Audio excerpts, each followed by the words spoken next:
Okay, we're live now. Go. Everyone, Mano, are you here? Mano, if you're here, join. Yvonne, sent you the link.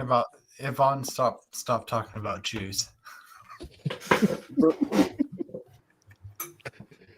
Try. I like he said, give me 5 minutes. I like your microphone. I love your microphone. It's fantastic for real. Like, Did man, you said today Mano was such the a good link? day, man. I can't believe. It's crazy. Wait, how do I give Mano the link? I sent him. He said he'll take 5 minutes. I sent him the link. Okay, all right, cool. Okay, all right. I like your daddy chair, Yvonne. It's all rented. By the way, I don't care if it's rented. You can bend me over. this is like I can lift my feet and like Don't it show does me your feet, please. massages. No, please do. Please do. Please don't show me your feet.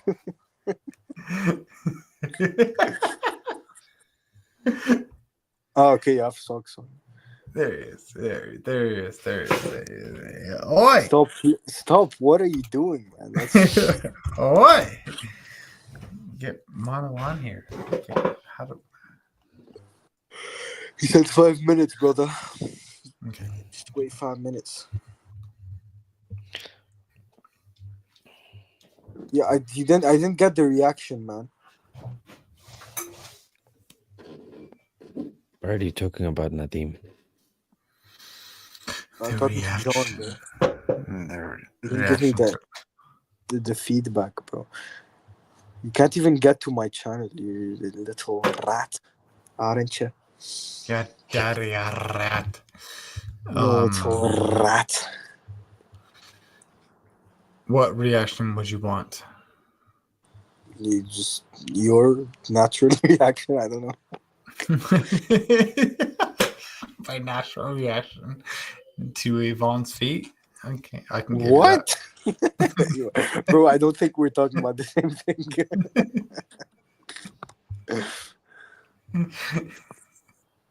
Oh, you have socks on. Oh, come on. Don't take off your socks. Don't take them off. Cuck. I will take them off for you. Stop. Okay, I think I'm leaving, guys. Okay, bye.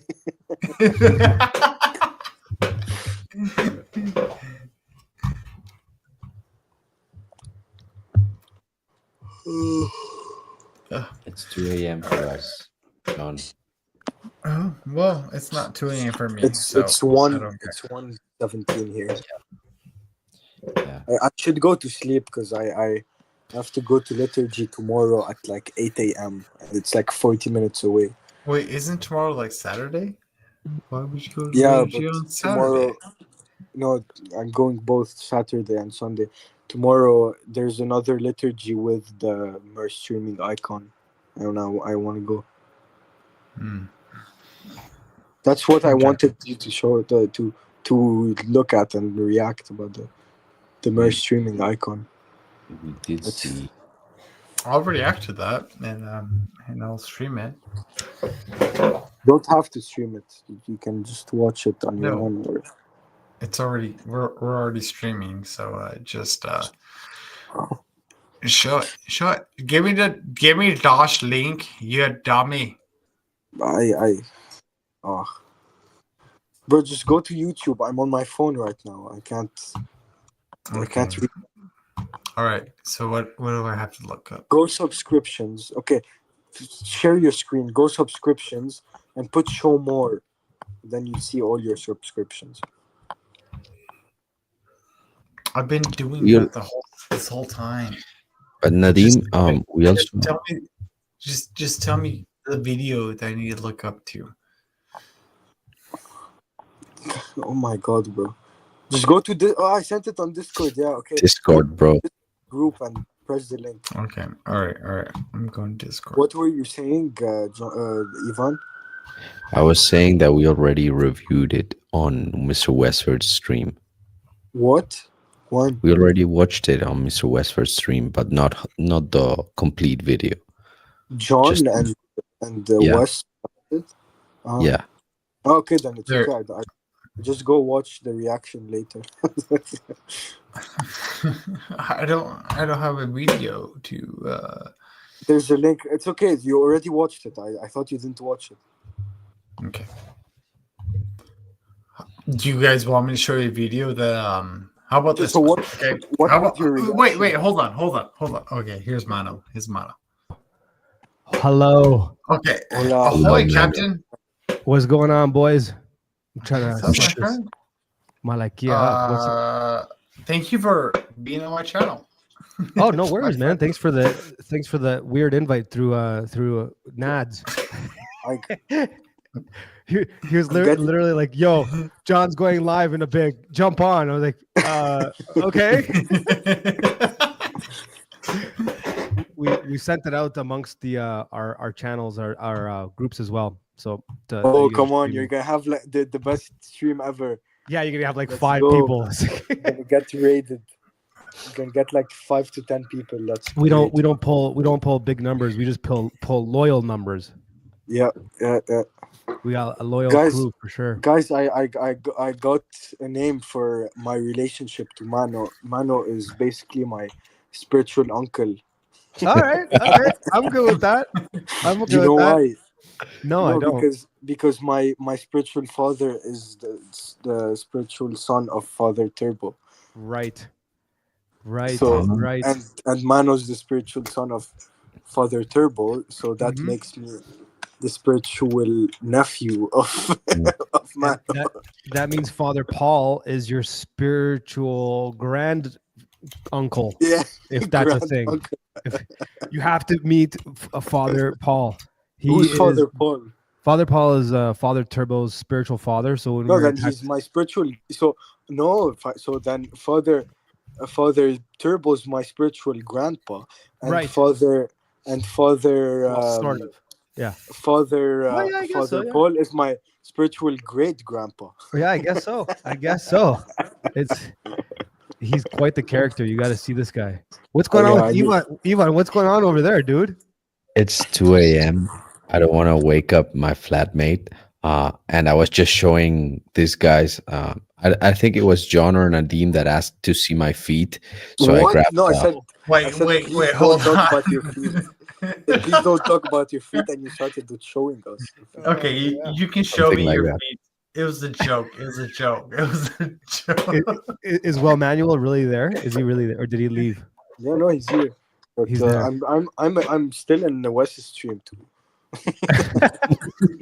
Is there anybody there? We're still buddy. I think Wally's still. There. No, Wally is here.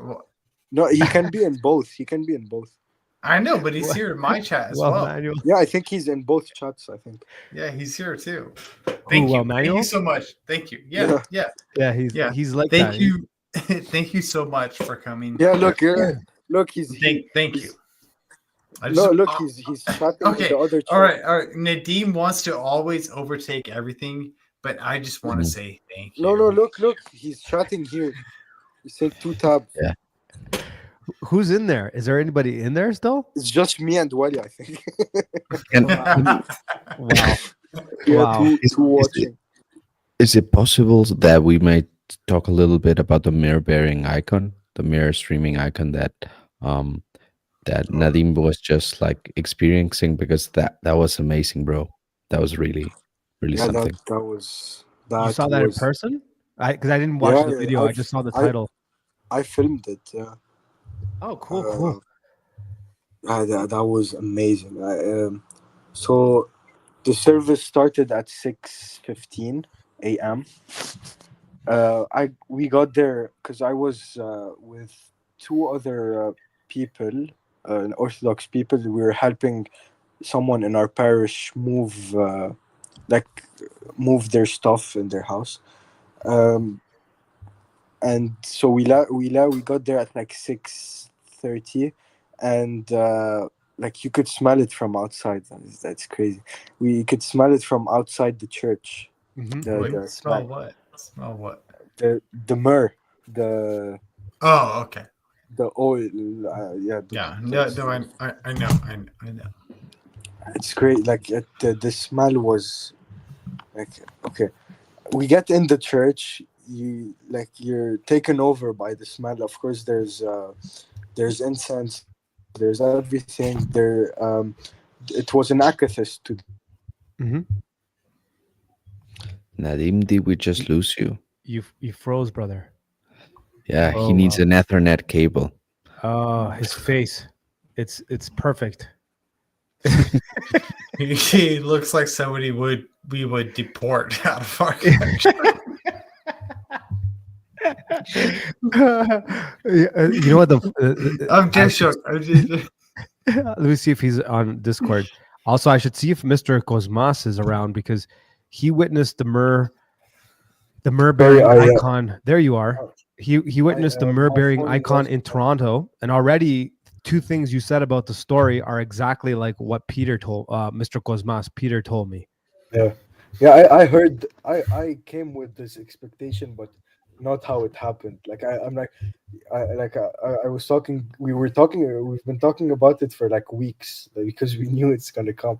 So we were like, yeah, like I heard people say that you smell it from like miles away and stuff. Mhm. Like I didn't smell it from a mile away. I smelled it outside the church.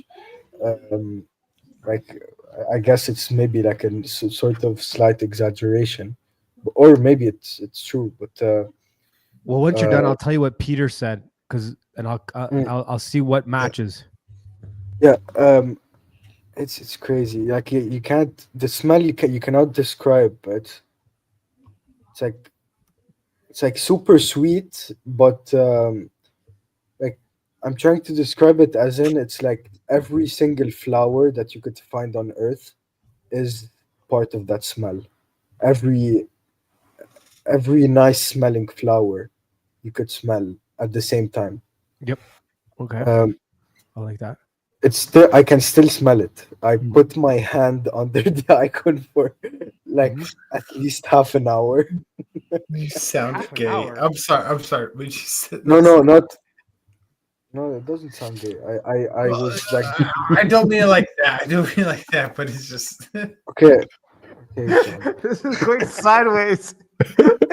Okay, we can move on. I like obviously like the icon is covered by like kind of blue cover, and there's wood on top of it, and there's glass on top of it, and glass on top of it, and still myrrh would fall from that, like not even the icon itself. And when they took it off at the end, the whole back of it is full of myrrh. It's crazy, and I filmed it also. Yeah, no, this photo. Or who's that? Where did you Peter get this? Peter took the same icon you're talking about. Yeah, if This you is in see Toronto. yeah, that's the one. It's beautiful. Yeah, it's amazing, and that. But the crazy thing is that I wouldn't have witnessed it being open if like the people that I was there with, they're like, yeah, we want to go. Like the falafel shop is gonna close, and we wanna go because no one, because no one knew, because no one knew that it's gonna be opened, and no, we weren't like we stayed for such a long time. We were there till like 10:30. We stayed there for like 4 hours and a half. We were gonna leave at like the 4 hour mark, but then I'm like, no, wait. My friend wants to go confess, and then we leave. I'll just stay with him, and I was like delaying it because I wanted to stay with the icon. So like 2 minutes later, Bishop Irene comes back in because he had left after the service, and after he anointed us with the myrrh, he had left. Then he came back like a much shorter group, much smaller group. Like the church was filled to the brim during the service for it, and everyone crossed themselves and kissed it and got their small icons or prayer ropes or their necklaces touched by the myrrh. And then like most of them left because they have families and stuff. A small group of people stayed, and we were chanting for for like 2 hours in the full darkness with just awesome. candles, and it was amazing. Like people crying, people laughing, people pray. Like it was amazing. Like you can't describe the feeling. So then after what happened, so he came in, Bishop Irene, and we like all go to him, we ask for his blessing, and he's like, yeah, you guys get an extra blessing, you get a there's Wait. Hold on. What would and I don't mean this to sound Protestant, but I am Protestant, so who cares? Go ahead. What would consider an extra blessing? No, Like, listen. with- No, listen. Let me. It's a way to talk. We're not gonna go. He's like an extra blessing, as if like you're gonna experience more of it, not as in like you deserve Premium. more blessing. It's like he because we waited. We stayed there. We stayed with the icon for a long time, and it was time to close shop. But he's like, okay, I'm gonna give you like the chance to see it itself. That's where I started. But yeah, if you stayed there past like if you don't mind me saying so, past closing time, let's just say past No. closing time, and no, I use these for a reason. Yeah, sure. Why would you get an extra blessing? What is that? What is The that way mean? of talking. That don't. I don't mean it. I don't mean it where. Wait, hold Can- on. Can I interject? Hold on. I don't mean it. Can I finish the story? Then after we'll go into the debate. But Well, he's not looking for a debate. Nadim, he wants to. I get Yeah, why I he's know, I asking know. extra But blessing. He I wants to know understand, Nadim, but what's Can the I- not what difference. Can I don't mean interject? we got more of a blessing than the other people. I'm saying that we got blessed to be able to watch him open the icon. You're making me spoil the story. Like that's what he meant. He didn't. All you mean- had to say is, "Hold on, I'll finish the story, and you'll see." Yeah, that's what I told him. Yeah, well, no, that's what I want. Like, I'm sorry, but I was just That's I was awesome. only Nadim? asking the question. Okay, I'm but literally let me asking explain what happened. the question. That's it. No. I don't want to debate. John, It's John, like, were you expecting like with 250 you get extra pickles? Like that's the extra blessing. Yeah, it's not. We're not legalistic. Come on, it's not. That's not. no, what it we meant. wasn't that at all. It's, I just want to know. I think it was a fair what question. does this mean? What Yeah, is like a having fair an question. extra blessing? Sure. I should have does worded that it mean? differently, but that's how His Eminence worded it. But he's Well, like, I get it now, but like, Keep I but, was but for me, it was more of a blessing for me, not more of a blessing to the other people, because I got blessed to be able to watch like what I filmed. I wouldn't have experienced if I didn't stay that long, and that so okay. So let me continue the story. He went to the icon. He was in the, I forgot what's the name of the. Anyway, he was in the back of the church, and he walked to the icon. Everyone was going and getting his blessing, and he's like, "Yeah, you're gonna get you're gonna get an extra blessing." John, just let me use what you were. I didn't say anything, dude. Okay. He's got a NASA shirt on, Nadim. Can't you tell he's got a sense of humor? He's got a sense of humor. Hey, my girlfriend gave this to me, so calm down. No, I'm not boys. attacking your shirt. I'm just saying it's awesome. It's awesome. Yeah, so he went to the icon and he started unzipping the kind of Unzipping? Cloth. Okay, all right, hold on. just watch the video. Watch the video. I- Just watch the I don't know what he's referring to either, so I don't. It's not necessarily Well, going okay, and that's where the video starts. So if you want, you can watch the video. We can watch the video, and I'll add some comments. You want to do that? Sure. We'll watch party at John. Do you want that? Wait, what video? I don't know. What The video on my channel. Come on, the one that you Sure. reacted to with I'll find West. it. I'm gonna find it and drop it in the chat. Here, and- Or try sharing it, and John will just allow you to share it. oh yeah, it's already allowed. Oh, thank you for allowing my platform to control Nadim. No, I'm saying allow you. Like I'm joking. I'm joking. I'm I not know, joking. Screw that guy. Oh, wait, no, I'm stepping on it. What are you stepping on, dude? No, It's good we were talking about it because I was stepping on that. On what? Okay, so when I got to I can't venerate find your channel, man. when I got to venerate the icon, Yeah. I had the cotton, cotton thing, Mm-hmm. and I got to it got filled with myrrh.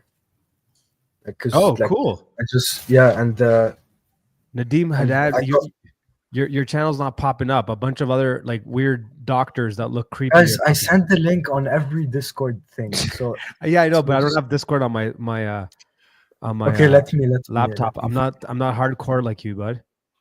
Bernie, I like how you think it's like a boomer Where thing to be Ivanka? on Telegram. bro. It is Telegram is It's like not a one- boomer thing, Malaka, at No. all. If you're saying Facebook, yeah, I get that. Facebook and Telegram is the same thing. No, it's not, man. What kind of world are you living in? Oh, is it in the Orthodox Discord? It's in the general Westford, and it's in the group thing we have with Ivan and stuff. Hold on, let me just do it myself because Okay, so I got I'll do. You know what I'm gonna do, printed Nadim? icon. I'm gonna cross from Discord, and I'm gonna go bam. I'm gonna throw that wish right you could into smell Telegram. I wish you could smell that's smells amazing.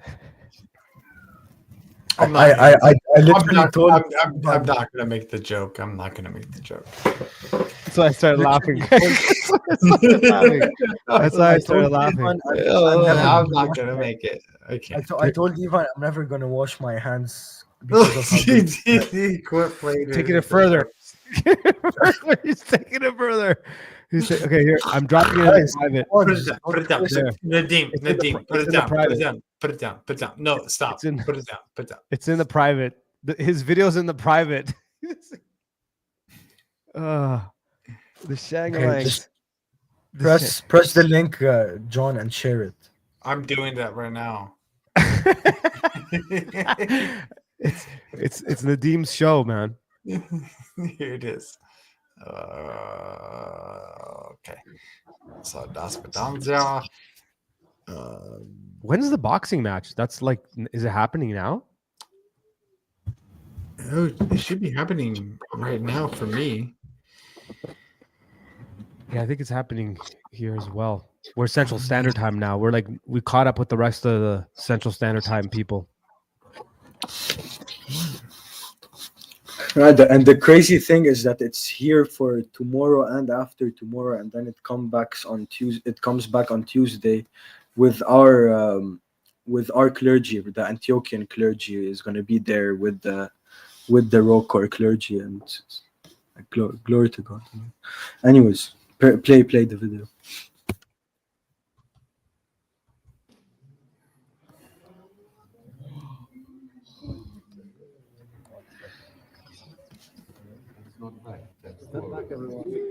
The audio is really low.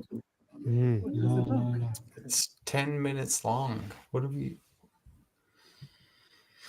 You don't have. Don't I have don't to know watch how it. to. I don't know how to change the audio. Sorry. It's okay. I'll turn it up on my end.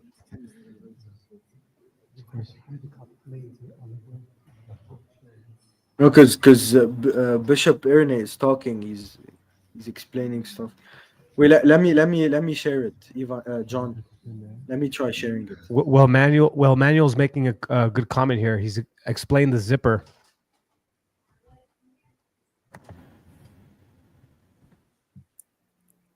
Yeah. So that's the zipper. Okay, John, just let me share it. I'll share it. All right.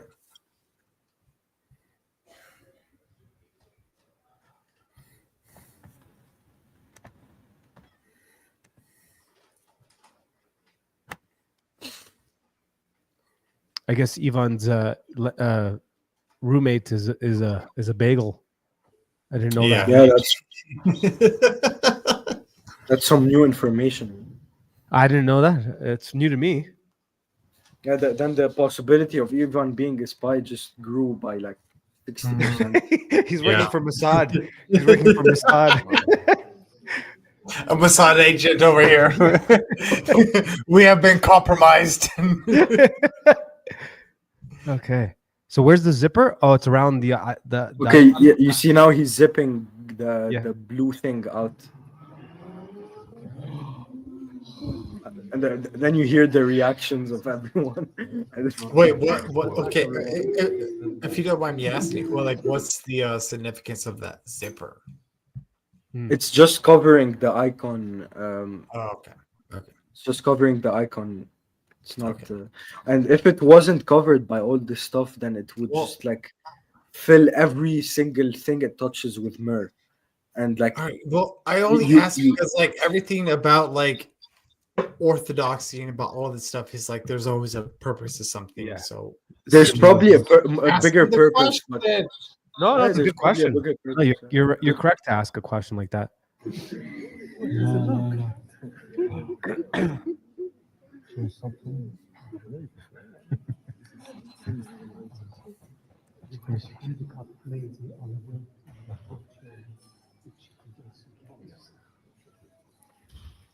Like literally, you put your hand on the glass, and you kiss the icon, and your mouth would be filled of myrrh. It's, like the glass part is filled like under the blue thing. If you put your hand around it, like it's all filled of myrrh, and then you'll see later. The moment we start chanting, and the father that actually travels with it, he's been traveling with it for 17 years since it started streaming myrrh, takes it and puts it over a disabled lady, a friend of mine, and it's the moment we start chanting, it starts dripping on her hand. Really? The icon. Yeah, the merge starts. Is it in the video? Yeah, but I didn't film it well, but it's in the video. I have another one of it. Streaming. Step back, please. Step back, please. The moment we see how much myrrh is there, we like all look. It's. Yeah, you could see it on the glass. Yeah. My buddy Peter in Toronto said the same stuff you said. Man, it's crazy. It's crazy. It's still. He said he left, and he left for like an hour or two, and he was messaging me. I have the message to play, but I want to ask his permission. I don't want to just play it. And he said that he could smell myrrh everywhere he went, as if it was like stuck in his nose. It's my hands, like I'm doing like this right now. I left like 3 hours ago, or 2 hours ago. My hands are, if you can see, they're like oily. It's myrrh. It's all myrrh. It smells. Man, I can't go through the whole thing. I have a couple questions for John after. Yeah.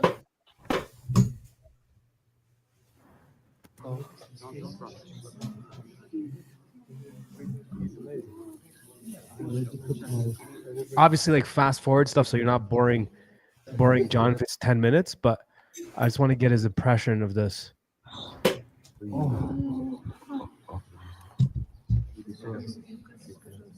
Please, yeah, don't overcrowd. You know, so this. No, but and that also like if a Protestant goes there, he, like from the beginning of the service, like I could have filmed it from the beginning of the service. Mm-hmm. There wasn't that much myrrh under the icon. It was like almost empty before they put it on the thing. After they took it out, I was there the whole time. No one came in.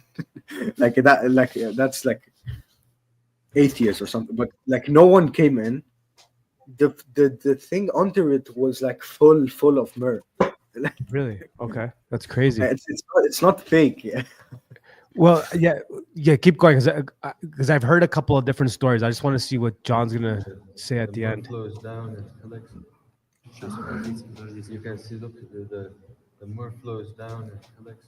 But the myrrh also comes out of the wood itself. You can see here. I was feeling it a lot. So now, step back. Everyone step back. So is that the priest that travels with it? The guy that's pulling it out? The priest Yes, that's him. Yeah. Mhm. And at the end of the video, he explains what the pearls, the stones are. Panayum, look at that. One of I my- see it. And you see how shiny it My is. great joys yeah. with this icon is to let And people he's see. basically telling us Bishop Ernie is telling us basically it's a normal icon, it's a normal wood icon. It's not a special made for, it's just a normal icon. It's wood, the ones that you have at home. Like if you know the story of the icon, it was a guy sleeping and he smelled something, a very strong odor, which I'm smelling right now. And he basically went and the myrrh started streaming, and he got it to his priest, and his priest, they did some prayers and they found out like it hasn't stopped streaming myrrh since 17 years ago. The actual But fathers. Alexei, enough. Thank you. Pause it. John had a question. Yeah. What were you saying, John? where does this become like I understand the whole veneration thing. Okay, I understand it. Okay, I understand it. But where does it become I hate to fucking use this word, but where does it become idolatry? No one was worshiping the icon. All of its glory. But how do we know that? Because the whole point of the service wasn't to the icon. The whole service wasn't even talking about the icon. Do you know who the service was about? The service was about our prayers. What counts to us worshiping? The prayers that we talk, that we speak, the reasons we're doing it. Maybe someone worshipped it, but that's not the point of it. The thing we were worshiping, like Bishop Ernie had the homily after it. He said, "This is not we're not like the Theotokos is here, like the Mother of God is here. She came to visit us. Wait. I know what you're gonna say. Let me finish. She's always with us because she prays for us. But how? Listen. Just listen. The icon. Okay, so what Elder Ephraim represented this icon as is that every icon is a window to heaven. This one has been left open because it's just so you could take it as if like it's a window that's open and we could experience heaven in time, but that through the energies of God. Ivan, I know you're going to get into the theology. I'm just getting to my point. I'm not saying you can't worship without sacrifice isn't worship, but I'm saying as in prayer. Yeah, no, I'm not jumping in to undermine what you're saying, Nadim. I'm just simply coming to say this and then leave, which is, John, the difference between worship and veneration is clearly seen in terms of sacrifice. So we don't worship God by simply our prayers. We worship God by offering, let's say, for example, our alms. When we give to the poor, that's a way of worship in a sense. But particularly, like when we talk about worship, we're talking about, let's say, the way in which we're, let's say, gathered together during liturgy. Liturgy is the work of the people. During the liturgy, we worship God. What we're doing is we're offering a sacrifice of the first fruits of our labor. Okay, and that is worship. So there's a difference between worship and veneration, because we don't give the fruits of our work to the saints. There's a difference there. Now, when we're talking about prayers, we can ask for intercessory prayers in the sense that we are asking the saints to worship God on our behalf, to offer their sacrifice on our behalf. So there's a difference between worship and veneration in that sense. But that's it. That's the only thing I wanted to say. I'm sorry. I apologize for the low quality of the microphone and whatever. I'm gonna be on the chat, like listening, but I gotta cook and I gotta go to sleep because it's 2 a.m. for me, bro. Thanks for clarifying. You explained it. Have a way good night, better than- Ivan. Yeah, have a Your good mic night, sounds good, actually. By the way, yeah, for once. for once. Yeah. Just that's a joke. That's a joke. John, did those you've heard those answers before? You've heard those claims before, or those positions? Does it still make sense or no? Because I don't think it does to you. I think what you're asking, if I could fill in some blanks for you, you're kind of, because you've heard the icon stuff before, you've heard the saints stuff before, you've heard of all these explanations. I think in this particular case, what I think John is asking is because there's more of like a mystical situation occurring with the myrrh dripping out of the icon. At what point, or could it become worship, where you're actually worshiping an event surrounded by an icon? Is that kind of what you're asking? You could. Hold on. Is that what you're kind of asking, John? Yeah, that's. Yeah. This is good. Sure, but you could. It could. Like there's. But it could. But my problem with this is like it could lead to that. Mm-hmm. And why do we want to have anything that would lead to anything like that? Why would we want to have any form of idolatry to God?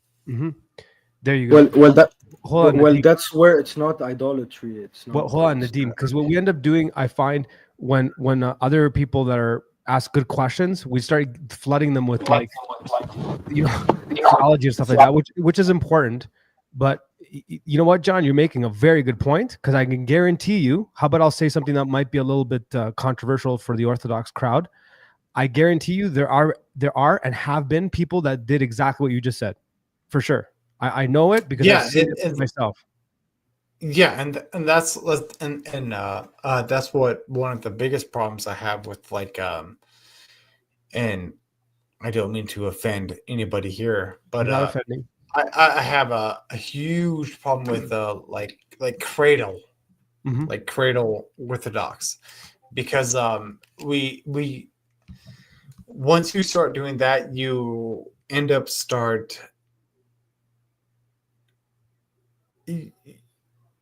you have the belief of well, I just believe in this, so therefore it becomes a folklore.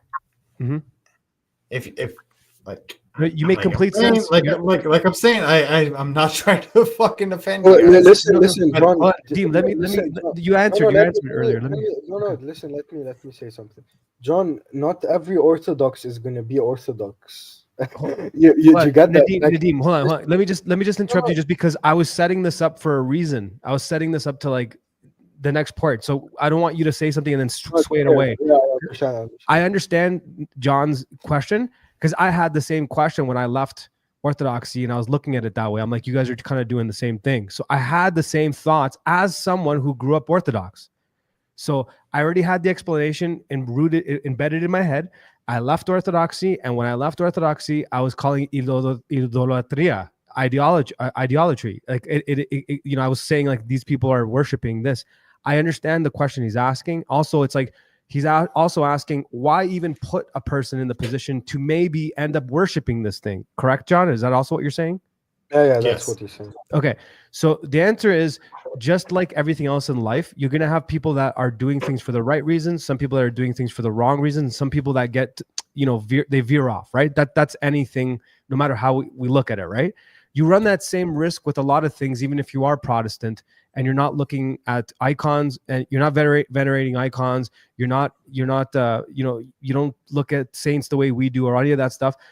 You could do it in other ways, right? Like, for example, the same argument can be said on the other extreme. If you don't have icons, it could happen. Yeah, I agree with that. But what I'm saying is, instead of inverting it and flipping it on someone that's already kind of has these thoughts that John has, I think it's important to acknowledge that could happen. It probably does happen, right? But those people will be corrected.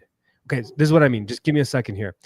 So for those old Greek ladies or Russian ladies, whatever, that end up falling into that, they won't. But let's just say they do. They're the least likely. Let's say someone does fall into that trap of idolizing the icon rather than actually venerating it, right?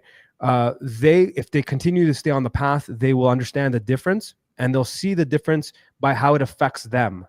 I know that's a very bizarre answer that you might not even understand what I mean. So what I mean is, in Cyprus, when I was in Cyprus, they have certain icons where you would bring like a metal outlining of a baby, and they're hoping to get help so that they can get pregnant and this and that, right? So they go to these churches and they'll go all out of their way and they'll like make sure to put this on, or some lady has hurt their leg. Exactly, spiritual discernment. So then that's what I'm getting at. Exactly, Mela. Exactly that. All of a sudden, that individual, when they start to realize that they're worshiping this moment, they're worshiping this icon, and they're not doing their proper prayer rule, they'll go back to the prayer rule to make sure that they're in communion with God, because that's how we kind of, do that, right? In that moment, they'll understand the difference between veneration and worship. But I think, like you said, the question you're asking is why even put people in that position? I think it was Mela who said it earlier, but denying the miracle that is occurring in front of you is also a disservice to God. Okay, so I'll add one last thing. There have been incidences where someone has faked such things, or it was done through prelates. Like it wasn't actual, it wasn't through God. It was spiritual delusion, right? This has occurred, right? So there's ways that they go through it through the church with, they look for certain things. Like, does it continue, pouring out myrrh? Does it do this? Does it do that? They have like ways of gauging whether it's like a scam or whatever, or it's prelate. It doesn't necessarily have to be a scam. It could be from the Great Deceiver. Obviously, you've heard the term prelate, right? So you know what that means? Spiritual delusion. Yeah. So that's the way that works through. So a couple people made some really good points in the chats, and like one of them is that like not acknowledging the miracle in itself is a disservice. And you're left with spiritual discernment just the same way as how do you know you're not worshiping a lot of things, like the clothes we wear, the brands we buy, the TV show we watch, or this and that, right? There's a moment as a Protestant where you caught yourself worshiping a band or a something, right? Like you are at worship for something. You catch yourself, and in the moment you're like, I shouldn't be doing that, correct? I'm just going on a limb. No, right? No, yeah, correct. Okay, so the same thing happens here with an icon, right? If you do end up worshiping it, you will catch yourself, and you'll have spirit, because you'll apply spiritual discernment to figure out what's going on here. Like, but when I because listen, we're talking about intent here. If the intent of the church isn't for you to worship it, when the church presents it, it's actually for you to venerate it and not worship it. If the church catches you worshiping it, it's going to correct you. But if or you could correct yourself, you could realize at the point. But if you're not correcting yourself, or not, or the church is not realizing that you're worshiping it, then the fault doesn't come to the church. It doesn't come to the icon itself, because it hasn't been made to be worshipped. It has been made to be venerated. But the person is the one that decided to worship. It's on his fault. It's not on the church's fault. And it could be on on Satan's fault too, the deceiver's fault, because they might think that that's a thing that should be worshipped, which the church clearly states it shouldn't be worshipped. Yeah, the point that I'm trying to make, to keep it simple, is like John acknowledged that there's been times in his life he created an idol out of something, and what ended up happening is he caught himself because he's devoted to the truth, to Christ, and you'll catch yourself, right? So if someone is on that path and they do turn it into worship, they'll catch themselves. To be honest, in my life, I've met a lot of old school Orthodox in Cyprus, and like I've mentioned many times, a little bit different brand there. Only once did I meet someone where I looked like they were actually worshiping and they were not, like, venerating. And that old lady also didn't have the right intentions in being in church, if that makes any sense. But that's only like my anecdotal story I've seen. Yeah, I mean, and you can't also relate it to only cradles, because I don't even think most cradles actually worship icons. I think they just kiss them for the aesthetics. And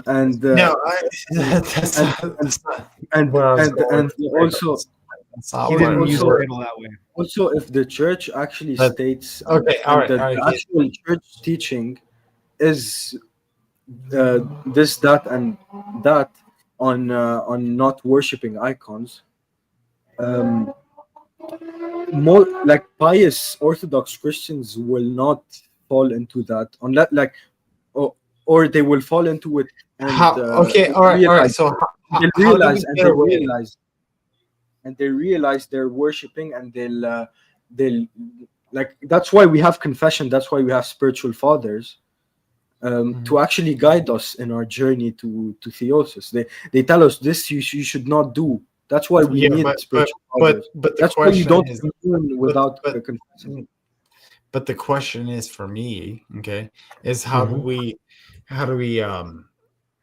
just because you have a spiritual father, congratulations, okay, I'm happy for you, and I don't mean that in a bad way, but where does it become folklore? Because it always when you say cradle, and when people are cradle this, cradle that, cradle whatever, it becomes more and more folklore. So, and I don't know where I'm coming from this, but that's just the. Do you know how Nadim means when he says cradle? Like, do you understand what he means? Maybe I don't. Maybe he can understand. Cradle means someone who's born into the faith. That's like I'm a cradle. How can you be born into a faith? I mean, you're baptized as like you were born into Christian. You're a cradle Calvinist. But how were you born into it? Because your parents are Orthodox and they baptized you as a child. That's cradle. Cradle is, if you go into the word cradle, it actually means baby, and it's like so you're So cradle means you're baptized as a baby. That's basically Nadim. What he's trying to ask is a good question, right? Because we always pummel everyone that asks questions with a bunch of theology and quote this. I know you're not doing that. I know you're not doing that. I'm just saying. But sometimes we also forget where the other person's coming from. So I remember when I first met a bunch of Catholics, and Manny was getting confirmed, which we don't have confirmation in Orthodoxy. They have that in Catholicism, where like when they're 13 or whatever, I don't know, Manny's not here, and I'll ask him again. Yeah, they got their first communion. Yeah, they have to confirm. They have to confirm. Yes, I was born Catholic. Hold on. Yes, I was born Catholic, and I choose Catholicism. Protestant. Yeah, hold on, hold my on. sister. Protestants have a similar sort of thing, where just because John was born a Calvinist, it doesn't mean that he's automatically a Calvinist within their tradition. Sorry, I used that word. Within their group, he has to at one point say, "Yes, I take on Jesus as my Lord and Savior." Right? Is that right? Is that right, John? Something like that? No, I wasn't born a Calvinist. I was born a sinner, and I know this is like basic stuff for you guys, but like, I was born a sinner. There's nothing I can do. And yes, I did become a Calvinist because like You were predestined to. Sorry, I had to do well, it. okay. Well, how else would you be predestined to anything? But you're not. That's why. That's the. Anyways, No, I wait, hold on, dude. These are good questions. I am predestined. you have free will. Then. Yeah, I have free will. I have free will, but like, if God is going to choose me to be the man that I'm supposed to be and be the Christian I am supposed to be that. I am that. But God chooses everyone to be that, but not everyone answers his call. No, he doesn't. I don't. Do you have free will though, John? From the way you're seeing it, No, but if I'm a little he's choosing confused you, then you don't have free will. Do you have free will in your choice to accept or to decline? I do believe we do have free will, but Okay. I don't think that Do we not all have that choice then? yeah, we do, but not all of us are choosing that.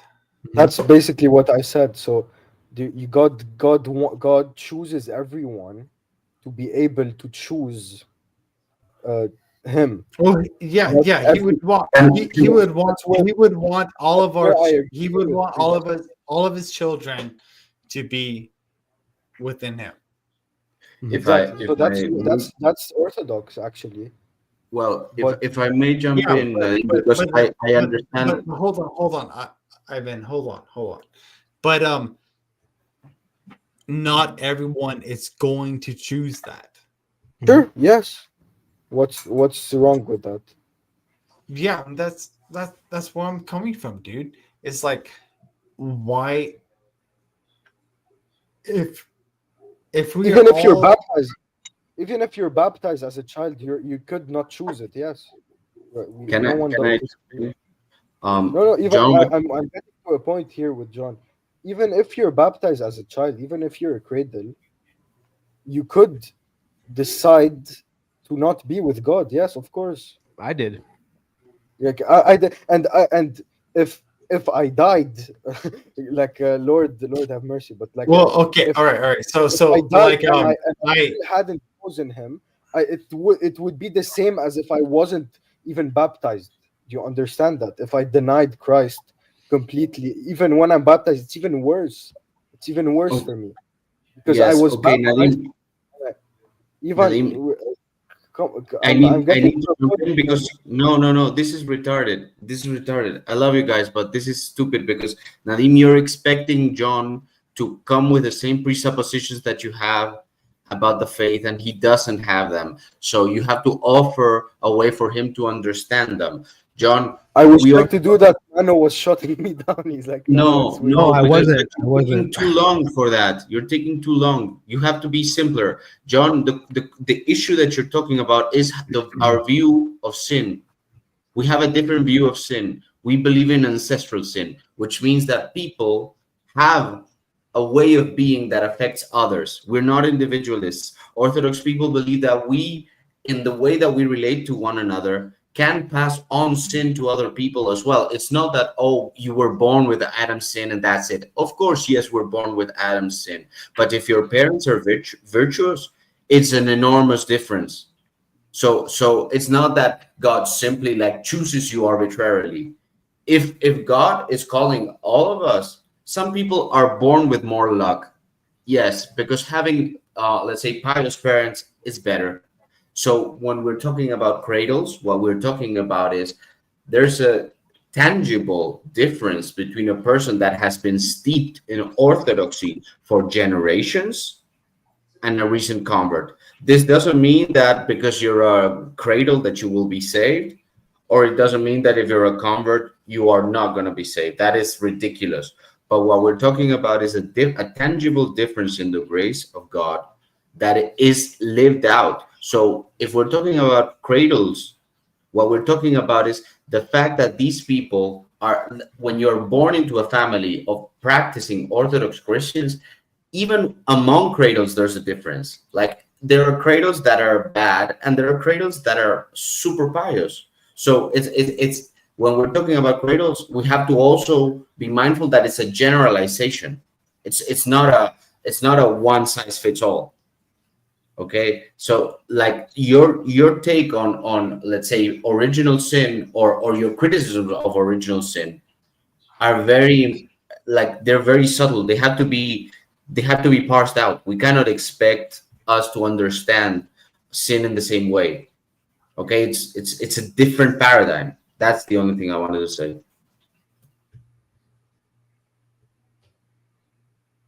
I Yeah, I agree like with all that. that, but It was well said. John, But, I think that some of those questions, unless I misunderstood you, it was more of like a matter of choice. Like yes, we come off, you're a sinner, like you said, and all of that. But there is a point where you have to make that choice. So like I think because you start off by making the comment, someone's born into a religion. How could they be born into a religion, right? And there has to be a point where that person, let's say someone's born into a religion that they don't agree with, they have to agree, at one point in their life, say, no, I agree with this. Yes, I was born, but it turns out I actually agree with this. Is that kind of what you're talking about, the whole free will thing, as well as like the sin stuff that you're talking about, being sinful? Yeah, that's kind of where I was going towards, where just because you're cradle doesn't make you anything. It doesn't make you anything. Like Yep. Yes, it does. Wait, no, it can't. It can't, dude. It can't. Yes, it can't. it can. Because- no, Yes, no, it okay. John, stop Wait, calm hold on. down, No, John, wait, calm down. dude, hold Well, on. we were Calm going down. somewhere, guys. Let John talk. Yeah, but don't shout. Hold It's on. okay. We're Okay, like, it's okay. my bad. Okay, tell me how to act. But it's like we can't talk normal conversation. Okay, all right. Talking. Just let me say this, okay? How is it just because your dad is something?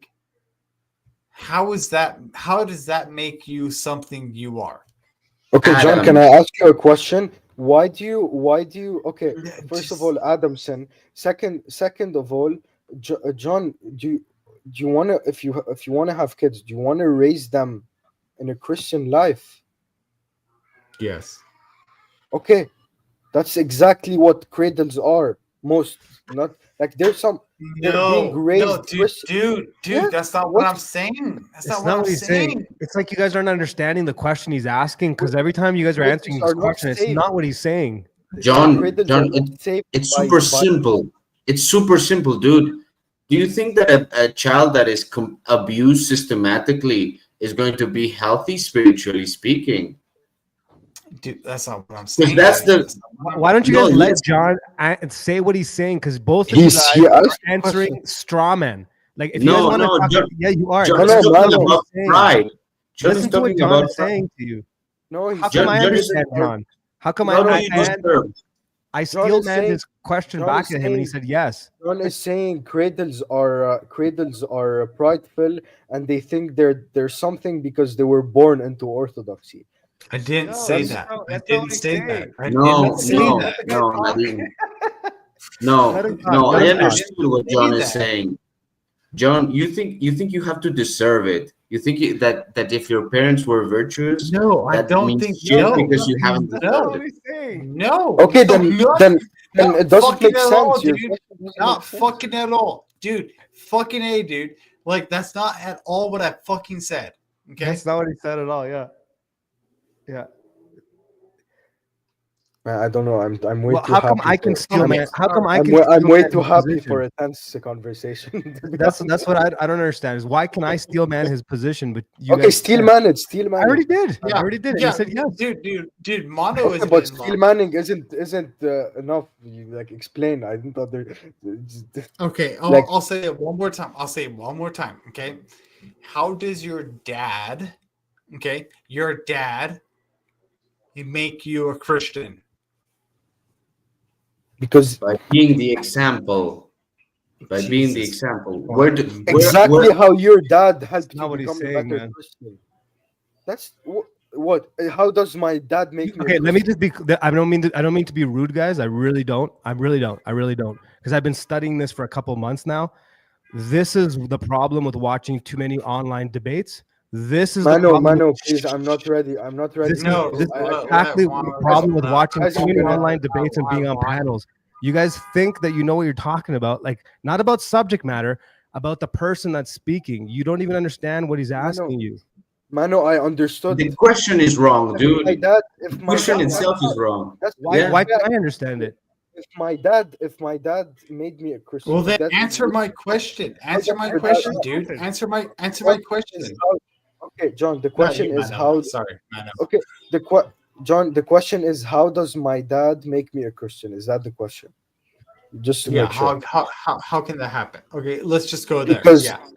okay, because he taught me since a young age. Let's not even say baptism because then you will go into all the presuppositions. No. When okay, what makes me a Christian is actually No, baptism. what, dude? No, what, dude? Do you have a No, different anthropology, man? What are you talking No, about, John? no, You don't no, even no, know dude, what. like, Listen, how? John, just let how- me. John, let me. Okay. So your finish father my doesn't sentence. have anything to do No with one you. let me He didn't finish my raise you. sentence. yet. Guys, can I finish my sentence? Okay. What makes someone a Christian, John? That's the question. Because you're saying, "Oh, your dad made you a Christian." What makes someone a Christian in your eyes? Because I don't think we have the same definition. What makes somebody Christian in my eyes? It would be the belief in Jesus Christ. The belief in Okay, if the belief in that Jesus is God. Everything. Dude. No, the demons believe in Christ as well. God, yes, fuck. Believe in Christ as well, dude. What makes you a Okay. Christian is to follow no, Christ. even just That's what makes you a grant him Christian. that. Yeah, even if I we know, grant him but that- I'm just. Even if we grant him that, I can grant him that. I don't mind. I can do your game, Mano. Like you, it's My okay. game? I'm definitely not playing a game. Not your game. Like your way of The only your one way that of- it's not. And your way John, of looking at it. I'm not trying to. you say don't it's even a bad understand how I'm looking at it. What I'm I'm not saying is, I'm just watching what I've watched for like the last maybe year, 2 Hey, years. Mano, you're better than us. I understand. It's Better. At what point did I say I'm better? Now you just turned a Yes, corner. Nadim. You're 100%. You're literally proving my point. John. The fact that John, you think that my just- comment means I'm better than you, no. No, Now you started. because No, you're you're, just- yes. you're just telling- Nadim is You're just completely telling correct. us we're not Correct? even allowed to. That I think I'm better than you're you? telling- No, but Yes. the sentence. Okay. I don't think you think you're. No, I don't think. No, I don't say that. Mano, I don't think you think you're better than us. No, but I'm saying what it comes off as. I'm not saying that you. I think deep down I think you don't even think like you're super humble. You don't even think you're better than us. No. Mano, don't take it the wrong way. No, I'm saying- not. No. I'm saying that both it proved comes my across as if like we're not allowed to speak to John about it because we don't know how to come at it because we're not we watch too much debates or that's basically what you said. At what point can I explain what I mean? Explain. Go Just ahead. let me know. Oh, no. You can go, Jumano. I have nothing. I love you. I know. I love you too. It's not about that. The reason why you both are okay to say the better than me is because I called you out. That's literally what it is. I don't think I'm better than either of you. I'm just saying, John. Not even just now, even other times. John's asking very reasonable questions, and you guys are. We're answering. I'm answering. Okay. It's okay. I won't publicly say it. Nadim, shut up. I'm not Nadim, looking shut at up. this. I was answering the question. I Nadim, wasn't just calling shut you any up. names. Just shut up. I Shut up. Shut disagree. up. Shut up. I disagree with it being a reasonable question. I disagree. It's not a reasonable question. Like, were you born out of a lettuce, man? Like, did your dad find you No, like? no. No, you guys are answering. You guys are, No, you're I would- assuming he's I saying other things than he's saying. He's So what allowed it is, to ask why- the question. He's allowed to ask the question. The reason It's why I reasonable. said it's because you guys watch too many debates and panels, and it's fucked people's brain. And a lot. You want an honesty truth? Let's go. I could even bring out the Tavistock book right now and explain to you that this was designed a long time ago. You're in little bubbles, okay, and you talk in little communities, and you watch the same content over and over again. And if you go to the other side of the fence, you'll see they use the same words, same terminologies you guys all do, and you haven't even realized at this point that you've been brainwashed and you've been manipulated, just like I have and everybody else.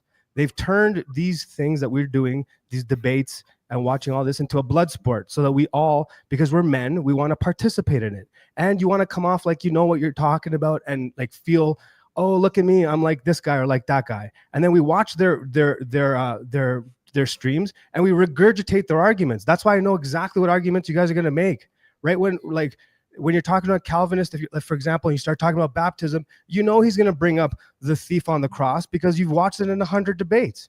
So I'm not better than you guys. I'm not trying to act better than you guys. In fact, I'm trying to do the opposite, which is why I don't participate in debates and online panels. I can do it. I'm pretty good at it. I just don't do it. It's not because I'm better than anybody else, as we laugh at that comment. So, okay, good example. That laugh comment in today's world would be called cope laughing.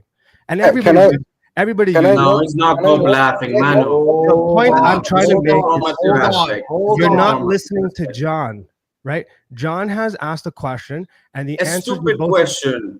the He both should clarify. He should the both clarify. questions, the answers you both gave him are not to the questions he's asking or the perspective he's coming from. It's ones that you've seen and regurgitated from other shows. No. I'm thinking about my answers on the spot, man. You cannot talk to people and claim that you know better than them, that you know how they think. That's not a proper way to relate. No, I'm doing that. Every single word I said, I'm not regurgitating. I was thinking, like, what John said. I'm like, oh, okay, let me find in my brain what I think about that, and that fits in the Orthodox mindset. I'm not looking at Jay Dyer or Andrew Wilson or whatever you think I watch, and just trying to spew it on John. I'm actually trying to answer his question in good faith. You talking about how I'm answering the question doesn't even help John in any way, like doing some internal critiques. Like I was think just trying. if you go back and rewind this, because now you're saying my like kids. You go back and rewind this, and you'll see that I asked John, "Is this what you mean?" He said, "Yes." Shut up. I said, John. I was just trying shut to- up. Shut up. Shut up. Shut up. 1 second. Shut the fuck up. Just shut up. No. Mano, that's not the way. Go back and rewind. You'll see John. I said, John. Mano, I said, John. don't talk to me. We gotta have a conversation. No, John. Let me. No, Just John. hold I'm on. not gonna. John. I'm not gonna let you. I need to tell something to Mano. Mano, that like we're not gonna talk to me. Just wait. Why? Why can't anybody talk to you that way? Listen, I was being respectful. I know. Listen, I know you're being respectful. If we want to rewind back, we could see where there wasn't exactly respect. So what you're getting right now, my dear friend. Okay, let's rewind back. No, Mano, you're out of line. You're way out of line, man. No.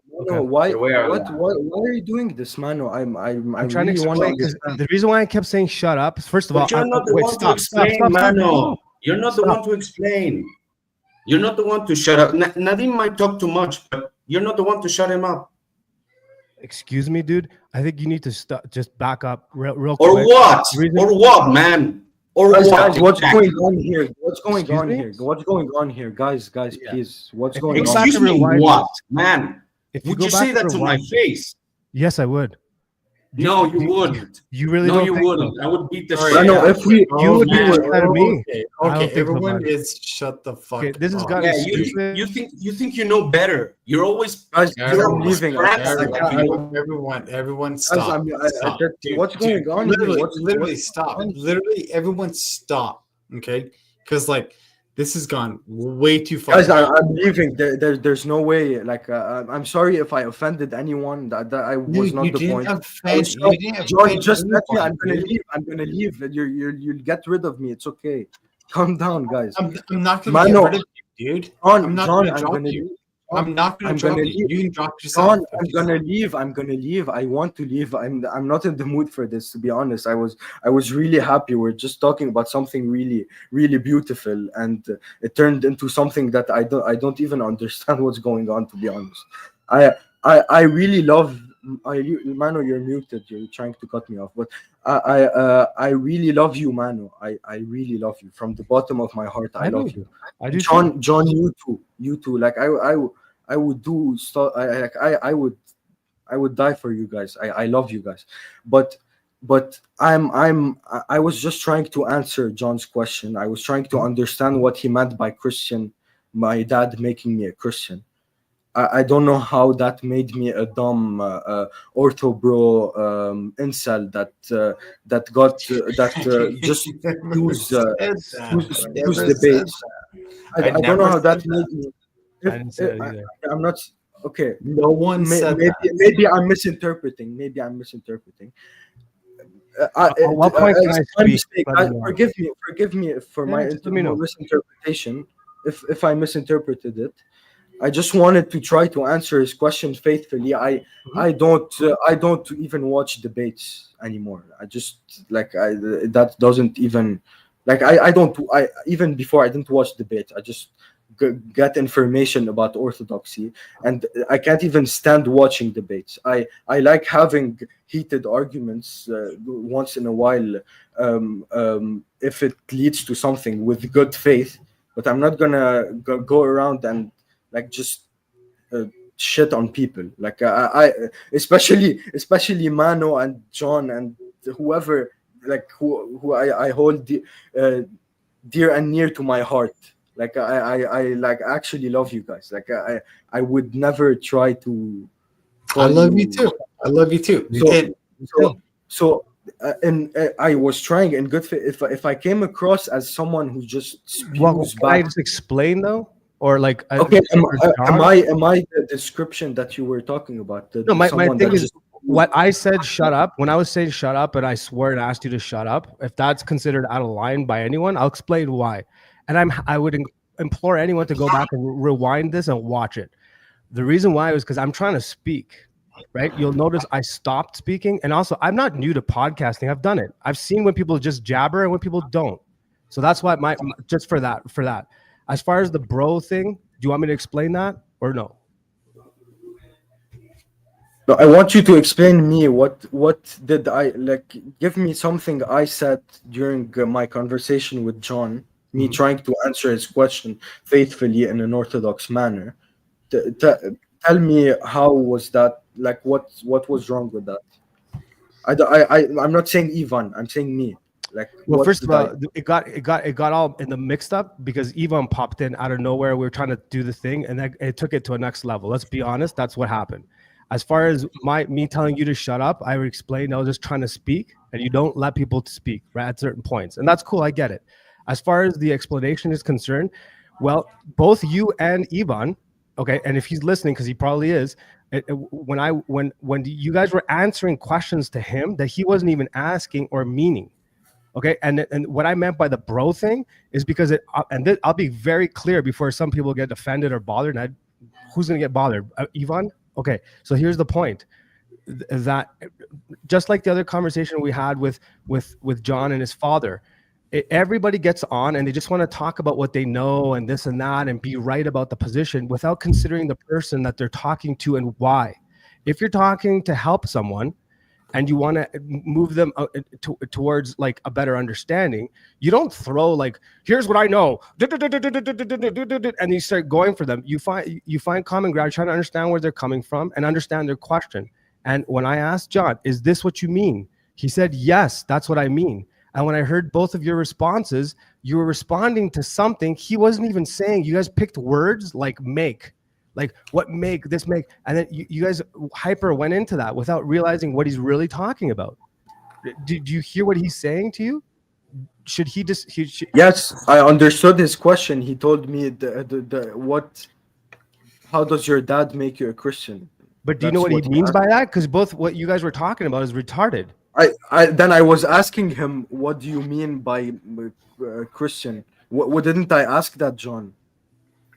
Wasn't I trying to clarify? Because it could mean many different things. Yeah, it could mean many different things, but like at the time, like if you noticed, I've just been sitting here smoking on Daw's pipe and not saying a fucking word, dude. Because like, I mean, like how am I supposed to give you back anything? How? If you guys are just want to argue and argue and argue, this is not arguing. I wouldn't even talk to you if I wasn't trying to answer your question. Shut the fuck up, dude. John, I told you I wanted to leave. You're just trying to like you Manu, you didn't answer my question. John, you're not willing to answer my question. So like you didn't tell me. Okay, wait, Nadim, give me your question. Because John, listen. John, how like do you think I would even like talk to you if I don't like what do you think the reason is of me talking to you? Hold on real quick. Just hold on. Yeah. Take care of your cat. Nadim, dude. Do you think I just want to talk to John? I'm not just talk to John to show people that I know. I think you're a good person. I think you have good intentions. About me. I don't know shit. I know nothing. Why do you think he just got upset right now? Who, me? No, him, John. No, sorry. the other way. This guy, John. Mano, I cannot. Okay, because he can't get a word in. Have you ever watched the video with you in every time? You know, I never had a bad conversation with John until now. So it's me? No, I don't know what it is, but I haven't. John, have we had a bad conversation before this one? I don't think so. No. I don't know what went wrong. But like my intention to answering your questions is just as much as I can tell you. I don't know anything, but as much as I can answer your question, I try to answer as much as I can. Okay, but let me. But my point isn't just wait. Okay, is as much as you want to answer the questions, do I have the same ability to answer ask the question? Of course. Yes. I never said your question was dumb. So allow me. Yeah, correct. But allow me to ask the question. Just ask it again. I repeated it to you. Okay. I'll ask you the question again. I don't believe that a cradle can have the same. Oh, fuck. I fucking forgot everything, dude. God damn it.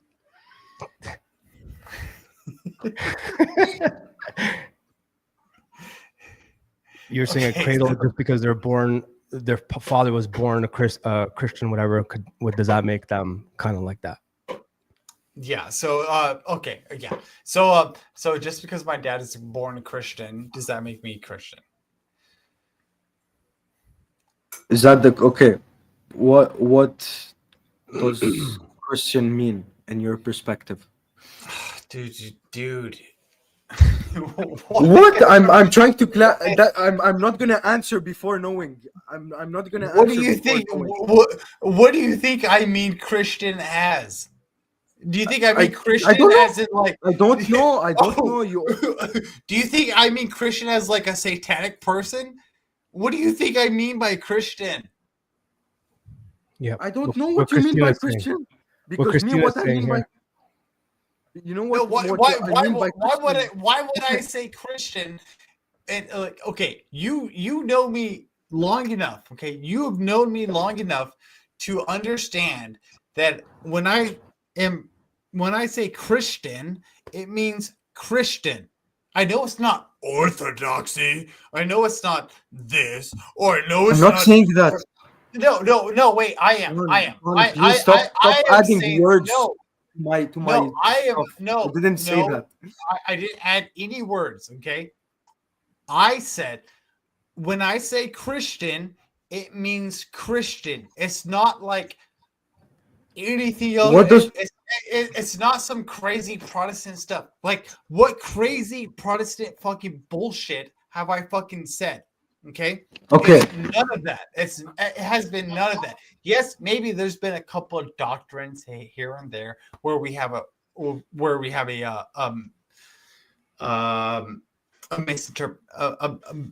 just we don't understand on. Okay, I understand that. I understand, and I get it. Okay, I get it. It's fine, but when I say Christian, I don't mean fucking anything else but fucking Christian.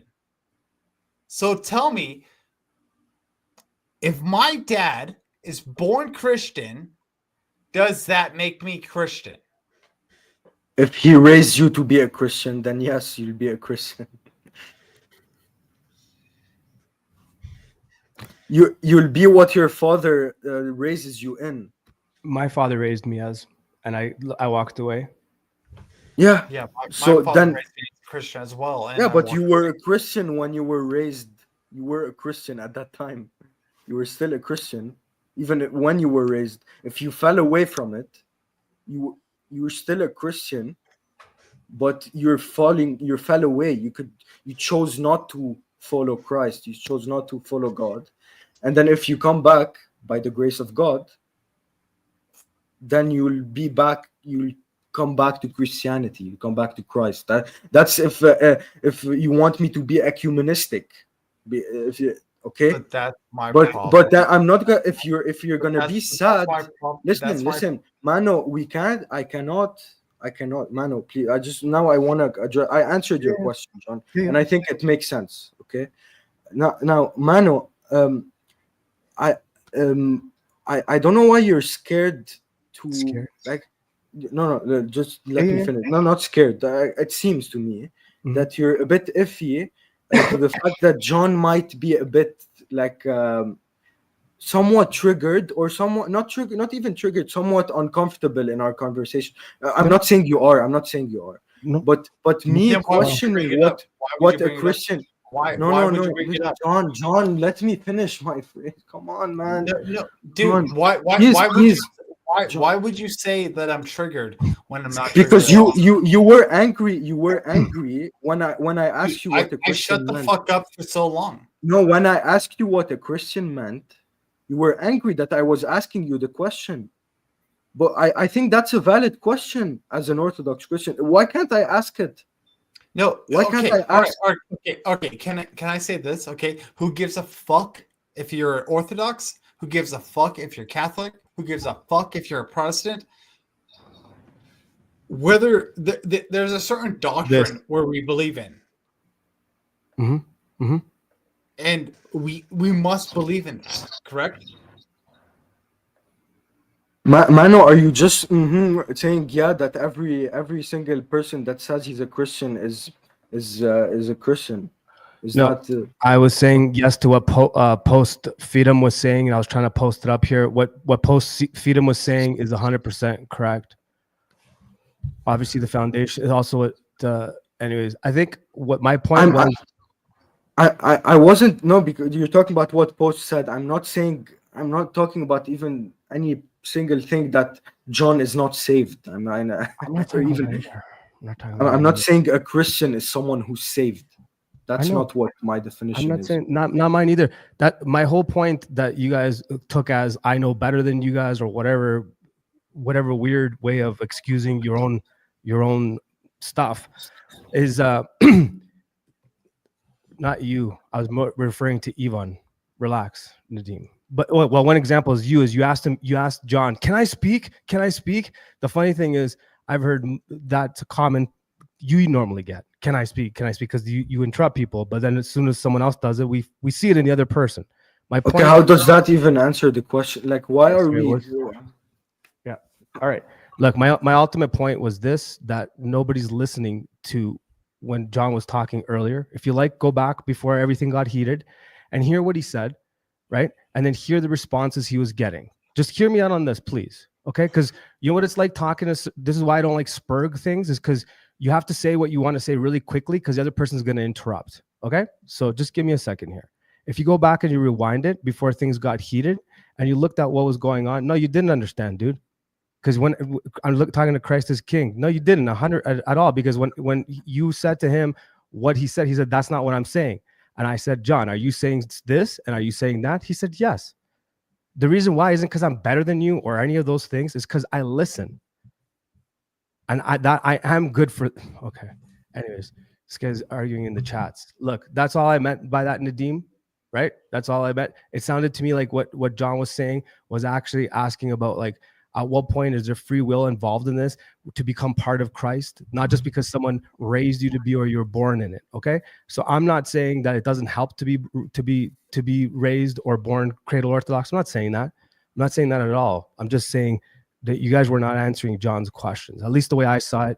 And I've seen enough of these where someone disagrees, instead of actually like participating in a conversation where it's like a back and forth, where you try to find common ground, it always usually turns out to like someone trying to educate the other person or school them in some way by, like, you know, correcting their terminology. I don't see that really helps if someone's got a love and adoration for Christ. And it clearly seems to me that some people do, John being one of them. And then all of a sudden, you know, people come in smashing. That's what was my point. I'm just like, and the huge problem is like, and forgive me, orthos, okay, forgive me, but excuse me. The huge problem with me is I'm asking questions. It's not a problem. I'm not here to fucking argue with you guys. I'm not here to fucking do this shit. I'm not here to fuck you guys over or nothing like that. I'm literally asking questions. And then once it comes down to like this whole like, oh, blah, blah, blah, blah, you're just a... Exactly. It's to be honest to me, and I'm sorry, you know what? This is my channel. I can get as I can say whatever the fuck I want. It's fucking retarded. Okay. It's annoying. Okay. John, can I do you some? Can I do you a favor? And I think everyone would agree on panel. Just stop asking us. Go to a priest. Ask a priest. We're not priests. We have no power in teaching you shit. We know nothing. Then why do you say forgive me, John? John, forgive me. I shouldn't have answered any of your questions. Forgive me. I take it. I take it, John. I'm a retard. I agree with that. Listen. No, I'm not saying anyone is calling me a retard. I'm calling myself a retard. Okay. I don't have any answers, dude. It's not good. If I'm not helping in any way, then I'll just say I'll go ask someone else. You're acting like my girlfriend right now. Yeah. Okay, may I say two things? Two short things. The only help. No, I think that's important. The only help that you could actually have is just go ask. Not even you shouldn't be a priest. Just go to a liturgy or something. Okay, or a vesper or something. Okay. Wait, hold on. Hold on. You're not listening to John, man. Hold on. The only reason why I don't go to liturgy or I don't go to a priest is because guess what? They are a long ways away from me. And guess what? I don't have the money to do. Okay, ask it to an online priest then. Online priest. Send an email to a priest.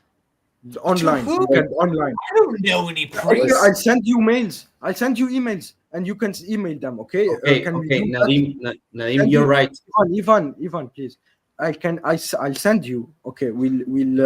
Okay, I'm super happy with this is happening because like I don't have all the answers. If you're inquiring into orthodoxy, you don't go to an orthodox person because he could have wrong beliefs. I could have wrong beliefs. You go to the actual clergy because the clergy are the ones that are actually taught theology and went to seminary. So I can send you emails of priests, and you could ask them. You could Okay, ask Nadim, them. he understood the first whatever- time around. Like No, he understood. he's telling me he can't go. That's fine. That's fine with me. But like, Okay, I the thing sent you. is I like, sent you. okay, but you got to understand. It's like it's fine for me if you send me Orthodox priest information, all of that. But like, if I'm gonna make this argument where like if I want to know about how a Glock works, I would go to people who have a Glock, correct? Yeah. Yeah, so I go to you guys and I'm talking to you guys, and I don't think I'm being too much of a fucking asshole. You're to, not. You're not. I know I'm not, and I'm asking you just simple questions. I'm asking you just simple fucking questions, dude. And If I can't I answer just- them, then stop asking me. If I can't Well, answer simple questions, then don't three ask things. other people. Three things. First, I want to apologize to Mano if I provoked him. Second, I think that John, it's fair that you expect us to be able to give at least some form of an answer, but you also have to understand that we are fallible human beings. And third of all, like I understood the framing of your question in the first place. You were asking basically, what if your father being a Christian, if your father being a good person will make you a good person, and how? And I tried to tell you that from the Orthodox perspective, participation in the energies of another person helps you. So if your father is a good person, it will probably affect you for your good. And the same, So it's opposite. okay, so do you mind if I go off of that? Yeah, go. Okay. Okay, guys, So- I want to go. That went really like south. I'm really not like. I wasn't in the mood for this. I thought it was gonna be much more chill. I didn't even want to debate. I thought we were just gonna chat and have some fun. So like, thanks for having me on, John. I did. You're If I welcome can't anytime. answer, Hey, asshole! You're welcome anytime. if I can't Before you go, can I just say one thing? I Before can't you go? answer dumb questions. Stop asking me because I might be dumb if I can't answer dumb questions. That was a joke. That was a joke. Before you go, do you mind if I say something, Nadim, while you're here? No, Because yeah, I was just I was waiting for Ivan to finish so I could say it. But then if you're leaving, if I could just say it real quick, is that okay? yeah, no, I'm here. I'm here. So the only reason I went off about the shutting up was because I wasn't allowed to get a word in, and that happens a lot. And I was just like, no, it's got to stop now. There's got to be a moment for that. So I apologize for the language I use, but not my approach. Okay, I'll just say that. As far as like what's going on here, what I'm hearing from John, he said a number of things over this conversation that kind of are overlooked, and we just go to like the ecclesiastical matter. One of the things I'm not speaking for you, John. So if what I'm saying is incorrect, please let me know that's not what I'm saying. But I have received recently, which is why I'm heated on this subject in particular, from 17 of our audience listeners who said that they were going to leave Orthodoxy or stop watching Orthodox content online, or they were just done with it because all they kept seeing was the same sort of content. And what John was just saying, he's like, he just was asking basic questions and he wanted some answers, right? Yes, we're not priests. I don't usually get into theology. If you watch most of my stuff, for the most part, I don't really do that. And it doesn't make me better or anything like that. I know less. I know less on purpose so that I don't do those things. what I hear from a lot of the people that have messaged me is that they see this. Someone asks good questions and everyone pounces on them. They just, oh, it's like this, it's like that. And they don't answer their questions simply. And what they do is they make their heads spin. They just get dizzy with like these Orthodox people saying, do this, do. They have good questions. The questions are the beginning of kind of walking on a proper path. And we should be answering questions to a certain degree in a simple manner. Of course, go to a priest. That's always the end of every show. Go to a priest. But what I'm hearing from John is this, that we jump on people. Dude, I am telling you, people that I could tell you from our chats have messaged me and have said that they like a couple of podcasts, like The Royal Path and a few others. And one of them was ours that they mentioned, because we don't do that. But they stopped watching a lot of Orthodox content because of this behavior. So, John, I went off there a bit, but is some of what I'm saying what you're saying? Like that it's confusing or it's argumentative and it jumps down your throat? How is that helpful? It doesn't make you an ecumenist to take this approach. No, I think, but I think there's a lot to unpack there, and that's for another conversation. Okay, Ivan, I'm leaving. Let me just get one word in. I forgot to. I was gonna send on all the Discords you guys are on. I'm gonna be off. Make sure you plug your shit, dude. No. I'm gonna be off. Plug your shit, dude. Plug it. Dude, there's no hard blood, no hard feelings. You could chill. I was gonna do this on the Discords, send to people, but as long as you're here, I'm gonna be like off the internet for the whole nativity fast. So like like I'll talk to you guys on like after Christmas. Just like I'll be sending on Discord stuff and so, but I'm not gonna hop on any show or watch YouTube. So like would you I'll see you guys later. So, are you still gonna be send online? me a message, Nadim. Send me a message. What? Yeah, well, are you still but gonna be online and like we can talk to you? You're not just gonna like go No, inside yes, of course. Lebanese you can hole talk to us. and just like hide. No, I don't. And while you're saying plug your content plans, I don't have any content plan. I'm not gonna put out any content. Maybe later after I'll hop on some shows, but I don't think I'll put out anything, any stream or something on YouTube. So you're not going to do the thing that we were talking about doing? No, this I might. I knew it. All right, send me a message. Send me a message. But like just this. But after it's done, like I need to chill a bit from from the internet, especially during fasting times. And all right, okay, I wasn't hoping the stream would go like this. It's good that it was. It doesn't matter. It doesn't matter because like I honestly, dude, like I don't care if I call you a fucking retard. I don't care if I call you anything. It doesn't matter, dude. Like you're still my brother, and as much as you would like to say I'm not. Yeah. This hasn't. Wait, hold on. Just doesn't let me have talk. anything to do with the stream.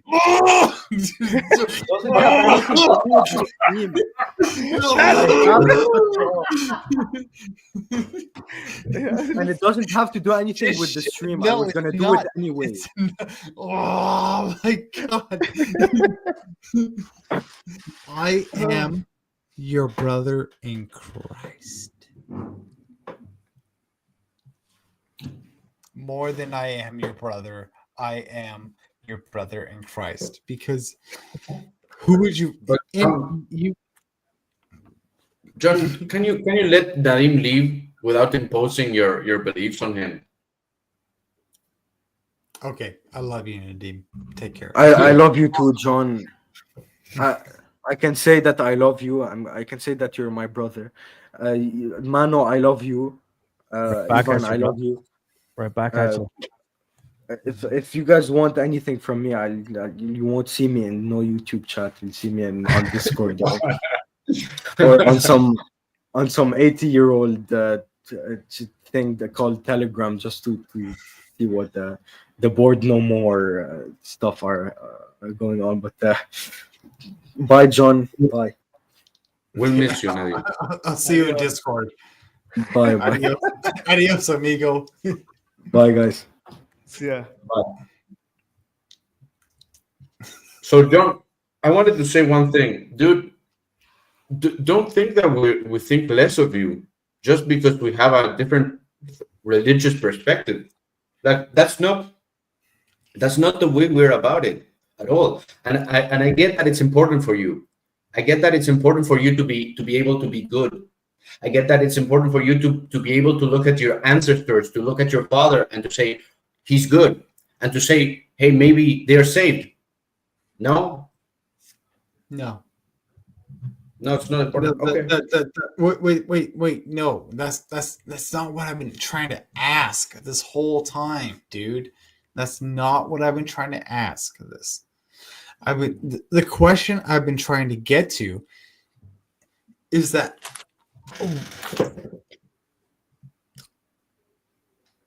And Mono, you're cradle.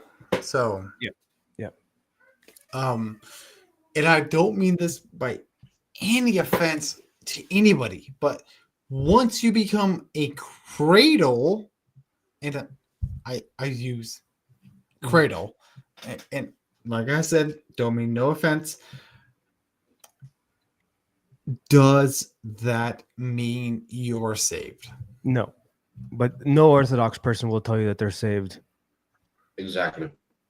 Yeah, like we don't look at that way. Yeah, and that's where I've been trying. Are you saved? I hope I'm saved. I really hope. I hope I am. I won't know till the end.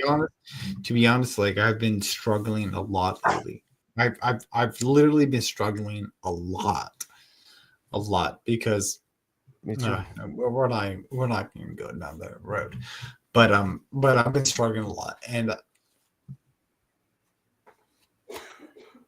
I would honestly love to be a part of the church. And I know it's not the Orthodox Church. I know it's yeah, I know. But yeah, I'm not saying that. but I know. But I've been struggling. Things have been hard. Things have been really, really, really, really hard. Mm-hmm. I get it. And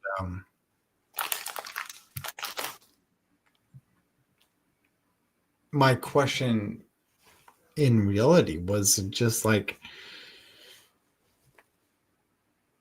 there's no way of salvation through cradle, and It wouldn't be that wouldn't be a formula that works. well, I don't mean that there's no way through it, but like just because you are cradle doesn't make you saved. That's right. But like I said earlier, Orthodox people, nobody would say that they're saved. Not even a saint, while they're alive, would say that they're saved. Many of them, right on the last minutes, have been cataloged of like praying for like to be saved in their like dying moments. So we don't look at it that way. That's why that icon with the ladder, and you see everyone going up the ladder, and then even when you get close to the top, you see some people falling off the ladder. There's an icon like that. I can send it to you. So that's how an Orthodox person would view that. We don't talk about salvation like that. Okay. So what are you struggling with in like personal stuff? I mean, I'm not saying trying to get personal. I'm saying, are you struggling with like how to attach your personal issues with God? Is that what you're struggling with? If we want to go there, I've been struggling with drinking. Oh yeah, this is the year of dealing with addictions for me too. I get it. I get it. Yeah. No, it's like, and it's fucking wild because like and I don't mean to sound proudful or anything like that, but like I have been able to get rid of everything but drinking. Okay. Okay. Mm-hmm. That's how long has that been like a struggle you've been working on? Probably about 5 years. Okay. Well, I have my addiction issues too. I totally get it. Well, how do you fit Christ into this?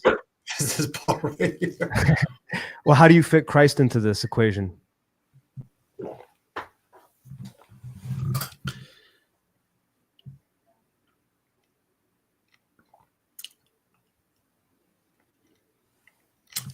That's also one of my problems. Because like if I fit Christ into my problems, then I don't have anything. But what do you mean? Sorry? You don't have anything if you include him? Well, if I have him, and like I can say like as I am, I am a Christian. I believe that through and fold. I would believe that. But because of this problem, and then people would say like, oh, well, why isn't Jesus Christ? Why isn't Christ helping you? Why isn't God helping you? It's like, well, I wouldn't know. That's my own. That's my own free will. Do you agree with the Orthodox perspective? I'm not sure how Protestants view it. We view the church as a hospital for the souls, and we view the great physician would be Christ in the church. Do you view it something like that, or was that you be okay with something like that? Like thinking of it that way? No, yeah. I would agree with that. So when you're at a loss, and I'm just telling you what my spiritual father and others have said too, go to the hospital when you're sick. Now, if you're not going to go physically, that I get that, right? But go in prayer. Well, okay. Well, I can't go to an Orthodox church. No, I'm not saying. But I do go to. I do go to my church. And well, you know, AA, right? The one reason that, like, it's funny because atheists try to take out the way that it worked, and the way it worked is to give up, like to surrender to God, to help you in the whole situation, right? I'm not just bringing up AA because it's relevant, but it's also because I would have used this example if someone brought up some other sort of thing, and for a long time, a lot of atheists wanted that to be removed from AA, but that's one of the reasons why it works. So, like, if you can't deal with something on your own, if it's too big for you to deal with, it doesn't mean to stop trying. That would be a difference between a once saved, always saved mentality. We don't have that, obviously. Like, you're never saved until like the end, right? So in keeping with the fact that you're repenting and you're trying to change, and part of that metanoia is to change. It's not just like you ask for forgiveness or you confess something, you actually actively try to change it. So that's why, like, a lot of the 304 issues that's out there, and people are like, but you know what? I'm like, yeah, but if you're continuing that behavior, you're not like fixing the problem. You know, like, once saved, always saved doesn't mean like you could just do your thing and then you could just keep banging dudes and you're fine. Like the 304 example, right? You have to make changes in your life, right? So in terms of this situation you're referring to, well, when you slip, what you're going to go back to asking for help. We would say repent, right? Repent, like in the Orthodox that's how I mean it. I don't know how you'll take the word repent, but I mean repent would be like asking for forgiveness, cleaning, like, you know, confessing what you got to do, but then try to make attempts to change that. I know this is simple advice that, like, it's like, yeah, dude, I know it's that easy, but you're gonna fail, and when you do, don't beat yourself up over it. Keep doing it. When you fail, just keep doing it. No, I get it. I seriously, I do get it, and like, this is a good. I'm gonna make a claim that I'm sure my girlfriend will fucking hate me for this. But we had a conversation the other day where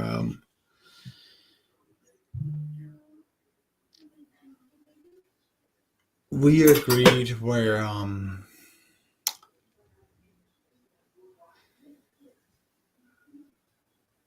we're gonna make a family. Okay, beautiful.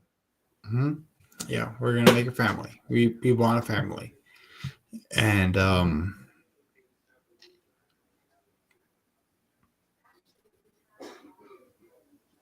yeah, and that's actually it's caused more stress on me than ever. Got it. Yep. It's like fucking hell, dude. Like it caused more stress on me than ever. Cause like I don't know, like when someone's like, I want to have a family with you, it's like, okay, cool. It's like, it's cool, yeah, fine. But then you start thinking about it and you're like, oh my God. Yep. I get it. Like, what am I supposed to do? What do I have to do? What do I have to do? What am I going to do? What do I have to do? And it's those questions back and forth, back and forth, back and forth. Ivan, did you have something to say? Yeah, dude. You have to like let go. You have to let go. You're nobody. None of us is good enough. None of us is good enough. So we let go and we trust God. And I think good that He holds us up. God holds us up. So yeah, trust Him. I like that. That's true. I agree with Ivan on that. And it fits really nicely with what Orthodox Family Life said in the chat there, Christina, where it says, God doesn't ask, why did you fall? But why didn't you get back up or get up? I put get back up. That's true. Hey, if it works for Rocky, it'll work for us.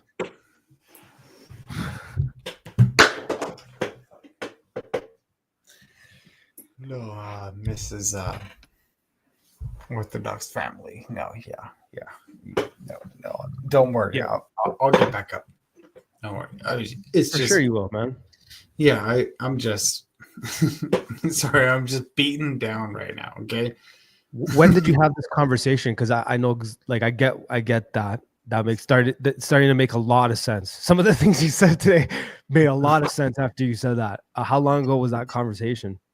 Probably like 3 days ago.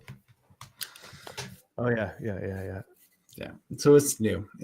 And it was like I had a conversation with Ivan over here, and he actually was on the same panel with me with my girl. So Lovely girl. huh? Lovely woman, man.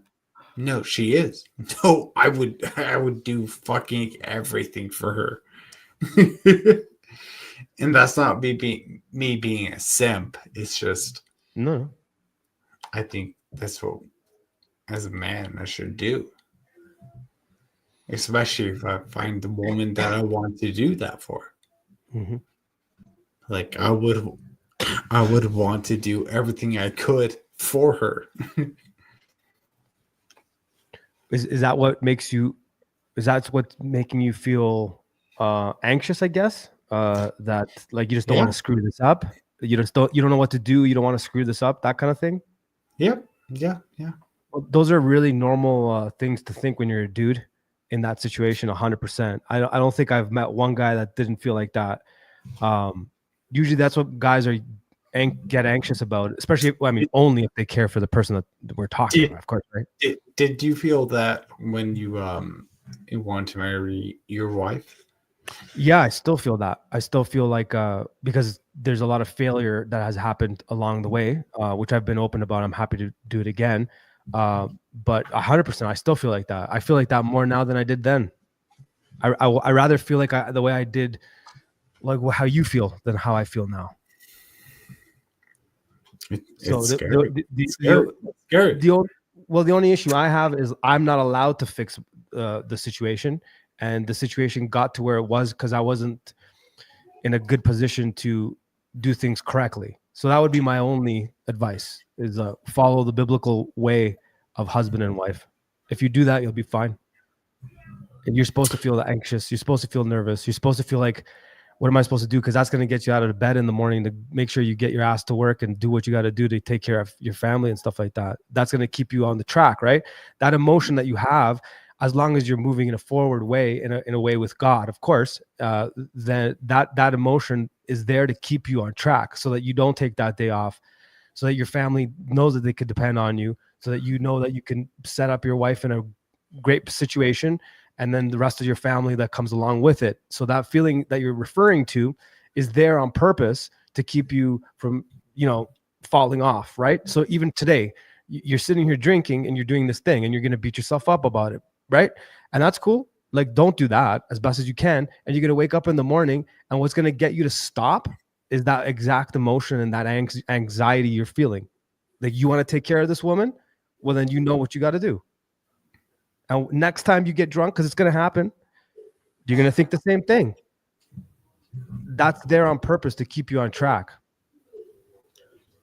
Yeah.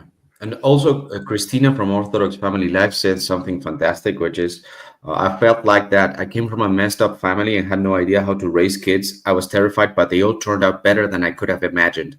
God is there to help. That's I think the proper way to think about, because we, by ourselves, we cannot do anything. But like, if you put your faith in God, He will not disappoint you. He will complete whatever is missing. So you will be surprised by the way that things are turning out, just by you putting your heart in the right place. It's not even what you're doing. It's not what you're doing. It's you starting to look at things correctly, start to orient yourself towards them. And then God will help you, because, like, the scriptures better than me, probably, John. Like, what father gives what father gives their son a stone when they're asking for bread? Like, God is a good father, and He will allow you to be a good father as well. So, like, just trust Him, man. Really trust Him, and do your best. I always do try to do my best, but like, there's been times where it's been hard. It's been hard, dude. It's been hard. It's been hard. It's been hard. It's been hard. And I wouldn't blame anyone else but me. I wouldn't. But it's been hard. I know how you feel, man, because I've been told by everyone around me that I'm trying too hard. I'm trying too hard to be a good Christian, and I feel like I'm not doing even the least. And at one point, you start to gaslight yourself. Is it that I am right and I should be doing more, or are the others right and I should be aiming a little bit lower, and I'm too prideful, so I'm not even aiming correctly? And sometimes you don't know, but you have to, like, keep the tension within you and keep asking God. And I think God will right your aim eventually, because there's probably a little bit of both. There's probably you're not doing enough, and there's probably you're trying to do more than you can actually do. The two things can be happening at the same time. So I would say ask God and try. And like Nadine was a little bit too forceful with a go find a priest. But like, dude, Mano can set you up with Father Turbo.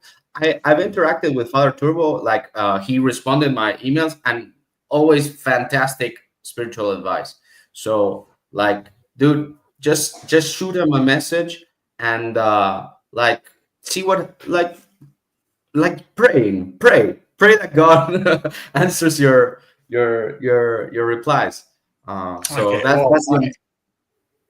I have no idea who Father Turbo is, but I do pray every day. Like as soon as I wake up, the first thing, like I know it sounds stupid, but like the first thing I do, I wake up and I pray, like, God, please forgive me. Mhm. And that's it. That's all I have to say. That's all I can say. That's all I can do. I don't know what else to do. Well, it's funny that Ivan brought up Father Turbo because I was going to quote something he said in my last interview that I did with him, and he has definitely does have a different way of talking. He said doing the wrong things for the right reasons is better than the reverse. Doing the right things for the wrong reason. You know what I'm saying? So he mentioned that on a couple occasions, and he even mentioned it to non-Orthodox, and putting your trust in Christ and all that, which is what you already know. You're hearing this. You're gonna fall. All this stuff. It's hard. All of that stuff is there. You've already heard this from a lot of people, so it kind of sounds cliche, but it's true, and it's coming from someone that's probably had the hardest year of his life as well. So this year has been the hardest by far. In some ways, it's been the most victorious, and in some ways, it's been the hardest, right? Yeah. And those words that he said, and a few others like that. It's been it's been just the worst. Yeah, me too. And I don't mean this. I'm not here to be like, oh, I just need some kind of helpful something to just get me on for the next day. No. Yeah. That's because you believe in Christ. Yeah, it's not that at all. It's yeah. That's why. Yeah, because ultimately, he has the ultimate. Yep. And I would only give him the ultimate decisions, and he is the only one that can give me the ultimate decisions. Can I give you a small piece of advice, an unsolicited piece of advice? At least it works for me. I don't know if so what I try to do, and this is how I quit smoking, and I'm applying it to a lot of the weird things I'm doing now, just for this tough year, is when I fall off, like, however you want to equate that, right? When I'm like, and I have to go back to repent. One thing I do when I'm falling, when I'm in the stages of falling, like let's say so when I used to smoke, this is what I did. A couple months before quitting, I said to myself, okay, you're gonna have as many cigarettes as you want, but what you're gonna do is 3 things. Before you light that cigarette, check in with yourself and feel how you feel. Then light the cigarette. As you've lit the cigarette and you're having it, how do you feel? After you're done the cigarette, how do you feel? And obviously I noticed that before having the cigarette, I felt fine. Once I lit the cigarette and I was having the cigarette, I didn't feel so good. By the time I was done smoking, I felt like ass. And I kept doing that. And eventually my brain knew what it would happen when I would like have that cigarette. And eventually I was like, why am I having the cigarette? I don't want to have the cigarette. So when you're in your like fallen state, when you're in that, like, I mean that in like your day-to-day, not fallen state as in the fallen state. So when you're in your fallen state and you're doing that thing, like you're drinking whatever, check in with yourself and see how you feel. And then when you're doing things right, check in with yourself and see how you feel. So now I'm doing that. When I'm on the right and I'm doing things correctly by proper prayer rule, proper fasting, all that stuff, and I'm on the path, I check in with myself and I just memorize that feeling. So every time I fall off now, it's a little bit easier to get back on track for me. I also noticed what you just said. I don't know how it was for you, but at a point when I wasn't Christian, smoking weed or doing whatever felt great, and it didn't really bother me the next day. But now if I do something like that, the next day it's not worth it. I feel like ass. I feel like straight butts. It's horrible. It's horrible because like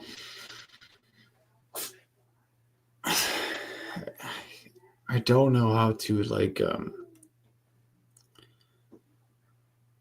I don't know how to wake up in the morning and be like, oh yeah, things are good. Yeah. I get that. Reminds me of a period in my life. Um, in fact, No, yeah. if I may, John, say this is a personal anecdote. So, after my girlfriend had the abortion, and I started feeling the weight of it. I spent 2 years where I was literally angry almost all the time, like literally all the time. It was I woke up, I was already in a bad mood. I was angry, and I would look at the world, and all the degeneracy in the world would be a justification for my anger. And that feeling, it feels fantastic. It's like a drug. You feel powerful. You feel that it's meaningful. What you're doing is meaningful. All of the psychological motivations work in the same way. So your passions are the same way. All of them, they offer you something that you really like, something that you want, that you're craving. The thing is, are you going to become them? Are you going to give them that? Because 2 years passed, and instead of feeling angry because I was trying to work on my anger, I was praying, I was this, I was that, I started to feel sad. And I thought that the future was bleak, right? Why was the future bleak? Because I had to struggle not with anger, but with pride. But because I expected a better future for me. I wanted things that God didn't want to give me, or that God thought in his infinite wisdom that they weren't for me, or that they weren't for me at that time. The problem was that I became in love with my idea of the world. When you're sad, it's probably pride. Depression is a sign of pride. If you cannot. Well, I have pride. I have a very strong sense of pride. I have a very strong sense of pride, and yeah, I do. Yeah, and I apologize. I'm sorry, but I do have a very strong sense of pride because in what I do, I have pride. Because Yeah, well, like we all do. well the thing is like, and this is not an excuse, but I have a very strong sense of pride because like I have done what most people cannot ever do, and I don't mean that um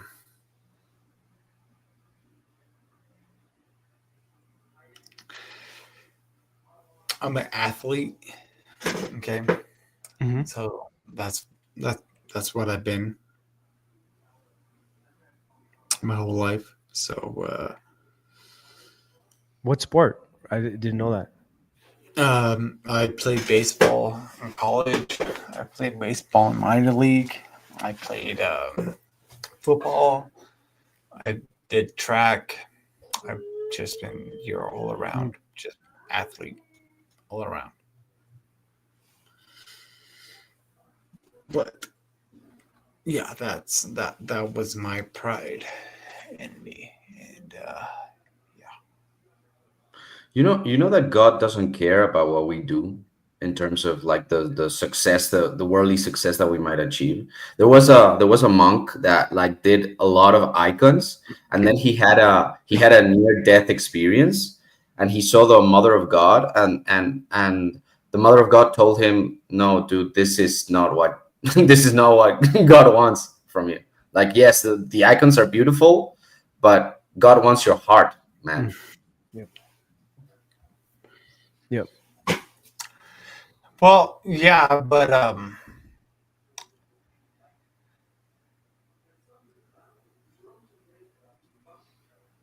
I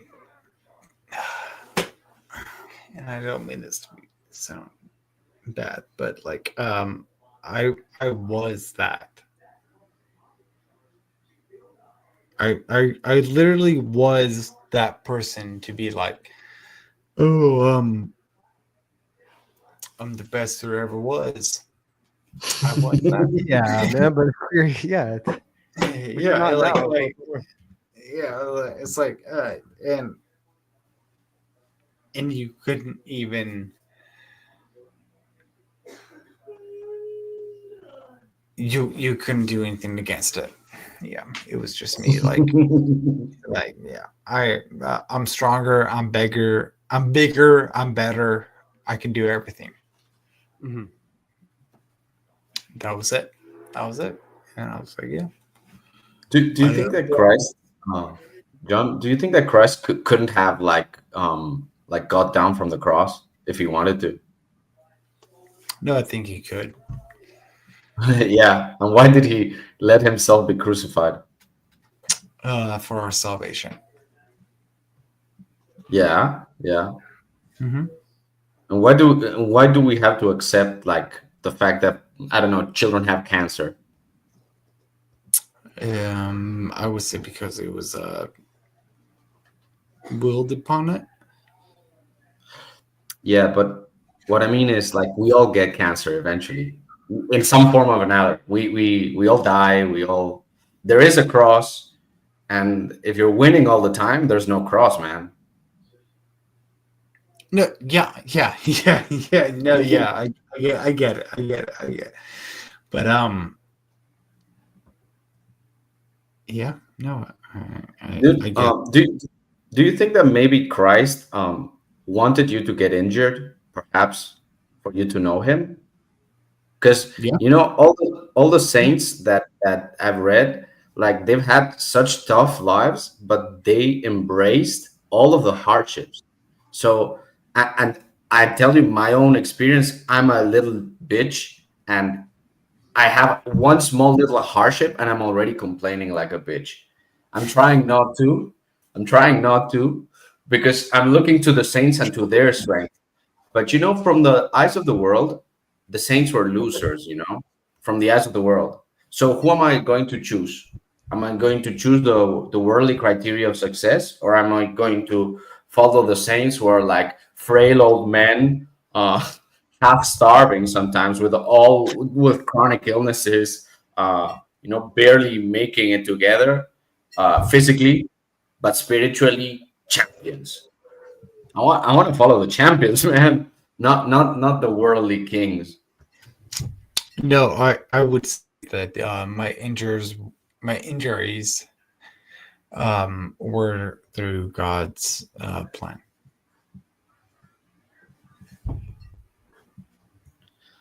Well, then there's a lesson to be learned because, dude, and I can tell this from personal experience. When you don't learn the lesson, it gets worse and worse. Like because No, God is I, really I doing have His best to. I have learned the lesson though, but like I have like I and it's been it's been a lesson, but it's also been a capability lesson, if you understand what I mean. Like I understand my limits, but I understand how to push my limits. Mhm. And Yeah. and I do know that like only God is going to be the one that's going to truly have my limits. But at the same time, I can still push the limits to where I need them to be. I can still push everything. I can still push it.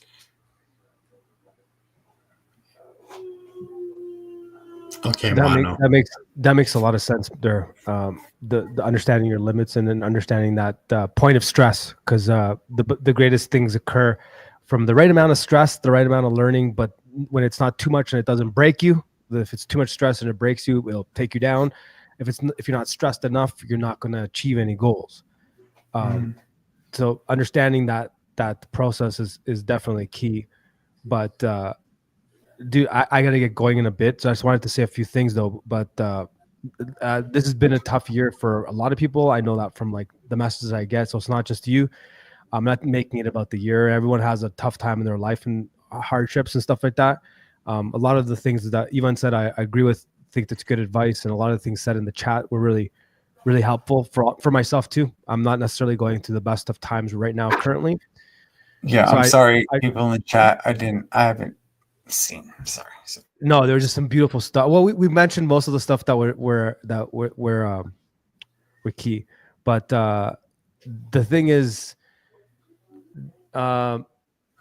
I get why you're feeling this super stress right now. What you commented on with your life situation and all of that stuff, that's definitely going to be a thing. Keep putting your thoughts and heart towards God and asking Him for help, which you already seem to be doing. So that's good. And then just know this is part of the game. You know what I'm saying? It's part of the process. It's the getting in the gym when you don't want to get into the gym, hitting that weight when you don't want to hit the weight, barely walking the next morning because you killed yourself doing squats and deadlifts, but then, it's cliche stuff to say, but I think it's pretty accurate, especially for guys get that. Guys get that. And this is part of getting in the gym, getting yourself torn apart, knowing your limits. And like I said earlier, that nagging feeling you're going to get in the morning when you wake up after having too many drinks and, or you didn't do that work you're supposed to do or whatever, that's exactly what's going to make you a good man if you listen to it. And if you indulge it and try to quiet that voice by drinking or doing things like that, it's going to make you a not so good dude. You know what I'm saying? That voice is going to get you up in the morning and make sure you take care of your family, your whatever happens with you and your girl.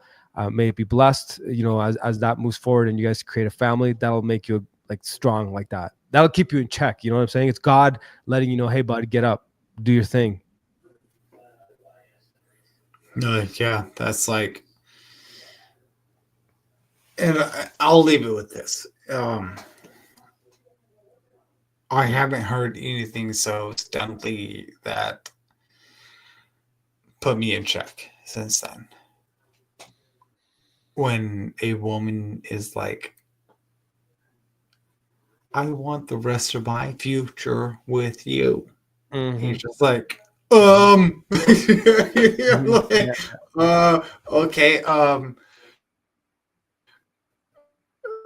so I gotta start doing something. Mm-hmm. That was reverse to my problem, but I like your problem better. That's a good thing. That means you got a good girl. If you're thinking like that, and that's what you're saying, I've never met her. I never, but that sounds like a good girl. By what you just said there, that's a good thing. You'll meet her sometime. Definitely. We're doing a tour through the States. Don't worry. I'm going to come by Cali for sure. But no, it sounds like you have a good girl. If you're thinking that way and that's how she's putting it, and she's making you feel that way, that's a good girl. It sounds like that's a good problem to have, brother. I'm telling you. It's a good problem to have. Yeah. If you're feeling anxious and you're going to the bottle because you want to make sure you take care of business and you don't know how you're going to do it and all the responsibility, it's on your shoulders, and you're going to have to it's on you, dude. If this fails, it's on you. If that's what your problem is, that's a good problem to have because it's going to keep you in check. I'm telling you. My situation was a little bit reversed. Was reversed. Yeah, that is my problem, where she was just like, we're gonna get married one day. Beautiful. And I was like, yes, I do. Mm-hmm. I mean, I haven't asked anything. so calm down. So calm down. But like, it's just like, it's like, are we doing this just for shits and giggles, or are we going to do this for the long term? Boom. Beautiful. And I was like, long term? Mm-hmm. Like, yes, I want this long term. So do you want it long term? Oh, of course. All right. So these are good. Then you're going through the motions of a dude that's gonna be a good dude. You're gonna be a good dude, man. Yeah, they're good problems, but they're still problems. Yeah, they are. No, my point is, they should be, as long as you're dealing. You know the difference between a virtue and a passion, right? Yes. Okay. Yeah. So in this case, if you let it suck you down, You know what I mean? And you quiet that little voice inside you that's giving you that anxiety that is from God. That voice is there for that reason. It's like, come on, dude, let's go. If you try to drown that, it becomes a passion. If you understand that's your wake up call, get up, go do your thing. All right, John, it's time to rethink life, and you got to do things right. You know what I mean? Then it's virtuous. It's virtuous. You're using it for virtue. Take this from a dude. I shouldn't be telling people this stuff because my situation is pretty raw and sucks. But I'm just saying, if I was to do it again, this is something I would definitely. Well, I considered it then too. I guess my situation is the exact opposite. It's the exact opposite. So never mind. But yeah, I think you have a good problem. All my friends and people I know that done it right, they went through these motions. It sounds like you have a good girl. That was number one. So good for you on that. Yeah, dude. Like the only thing that I was going to say is, man, you're counting coins in front of the poor, because you're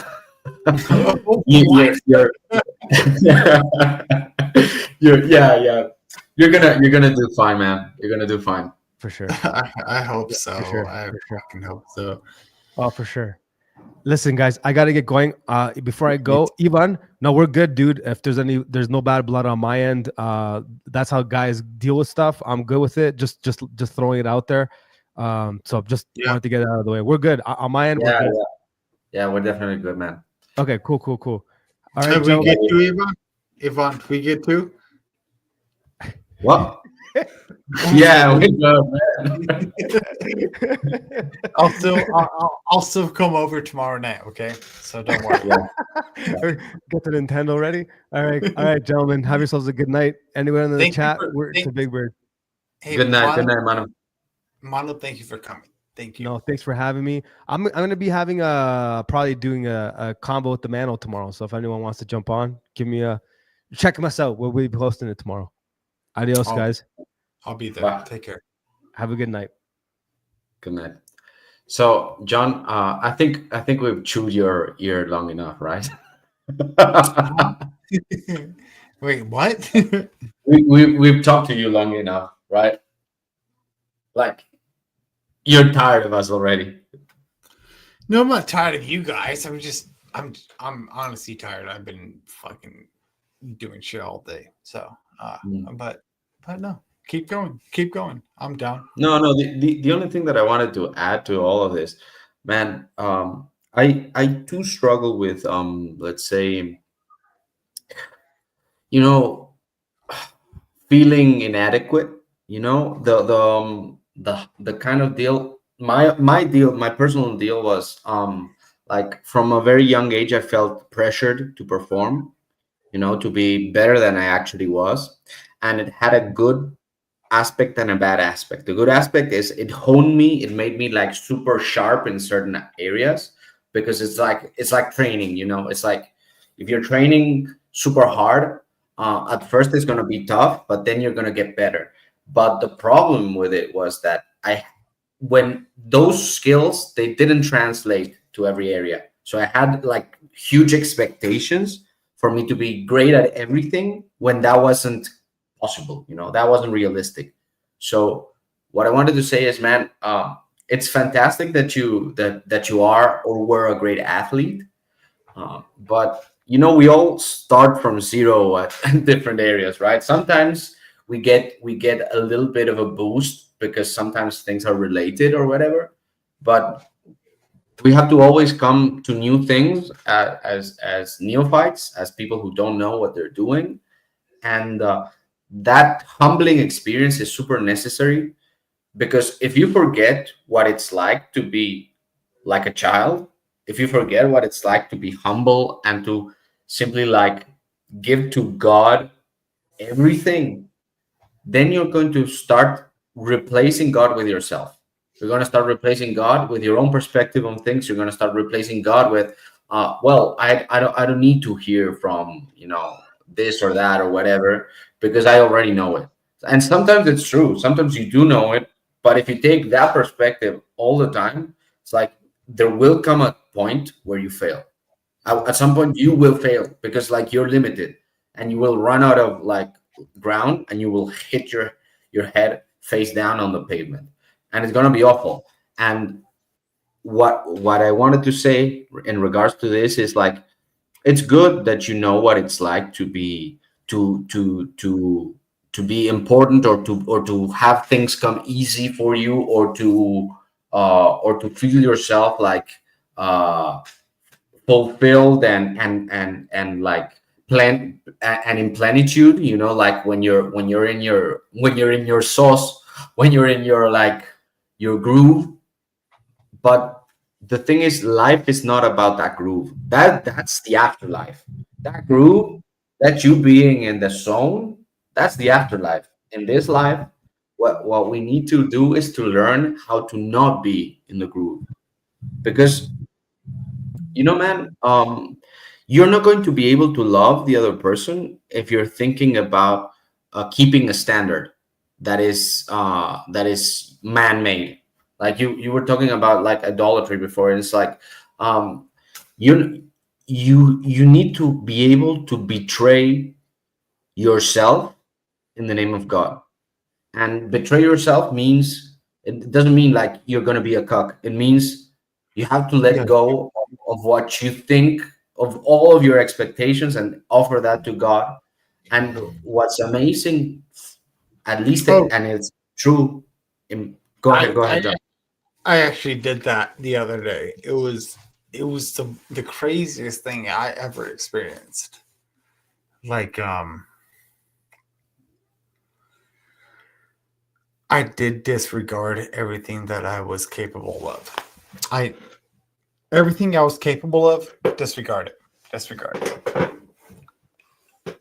And it was like, and it was funny because it was something like I didn't know how to do it. It was in front of my girl. It was whatever.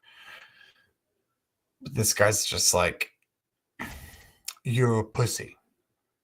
I'm like, okay. Like, that's all I said was okay. Yeah. He's like, yeah, you're not gonna get up off your seat and fuck me up because you're a pussy. I was just like, okay. I was like, okay, all right. And I literally just sat there, and like that was the most, like, I wouldn't even say humiliating, but it was the best thing that's ever happened to me. So I was just like, I'm capable of just destroying. Yeah, it's not that I'm capable of destroying, but I'm capable of just withholding as well. Yeah, that's fantastic. Yeah, that's fantastic. Like everything I did was just a withholding. And then Chell and I left. And she was like, why did you do anything? I was like, why would I? Like, what's the point? Yeah, exactly. I've had this conversation plenty of times before, and what always grounds people is remembering, like the end, it's remembering what you're doing stuff for. It's like, I used to be the kind of guy who would, like, if somebody like tried to do those kinds of things, would react, because why not? It's like, if I can beat the shit out of that guy, why not, right? I can do it. Yeah, and there are times that's like the easiest thing to do, actually. That's the easiest thing to do, and I do think there are times to do it as well. But that's like a level 2. That requires more discernment. But like the problem is that you have to remind yourself, what's the purpose? What's the purpose of all of these things? It's like and one of the go ahead. It goes into like the purpose of, like, at least for me, okay, like it goes into the purpose of like why should I beat up this person? Okay, well, blah blah blah, but also like, what's the purpose what's the real purpose on why I do or I don't want to beat up this person? Am I doing this because of like through Christ, or am I doing this because of my own selfishness? Exactly. And that has been the huge difference between anything I've done.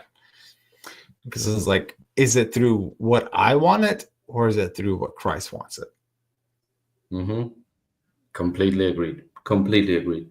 Now you seem to like have a grasp there of what Christ wants for you, and you're aligning your desire towards it. It's like you can do those two things, right? You can either force yourself to do it, which is, I think it's legitimate and I think it's important at the start, and then you can desire to do what's good. And I would say, me personally, like, I think it's better for you to be at a point where your innate desire is already for the things of God. But if you're not there yet, I think it's completely legitimate. In fact, the scripture says it. The kingdom of heaven is what's, I don't know how it's like in English, but it's like, is attained by violence. Like you actually have to be violent with yourself. Mm-hmm. I'm gonna look for the scripture. Well, can we take this conversation for tomorrow? I Yeah. do have to go. I do have to go. I'm sorry. I do. No. Yeah. Me and Definitely. Shelly, we're supposed to hang out. So, but let's definitely talk tomorrow if you're okay with it. Yeah, of course, man. Of course. Good night, man. I need to go to bed. It's almost 5 a.m. Oh, damn. Okay, well, get to bed. Thank you, sir. Yeah, you're welcome. Love you, brother. Love you too.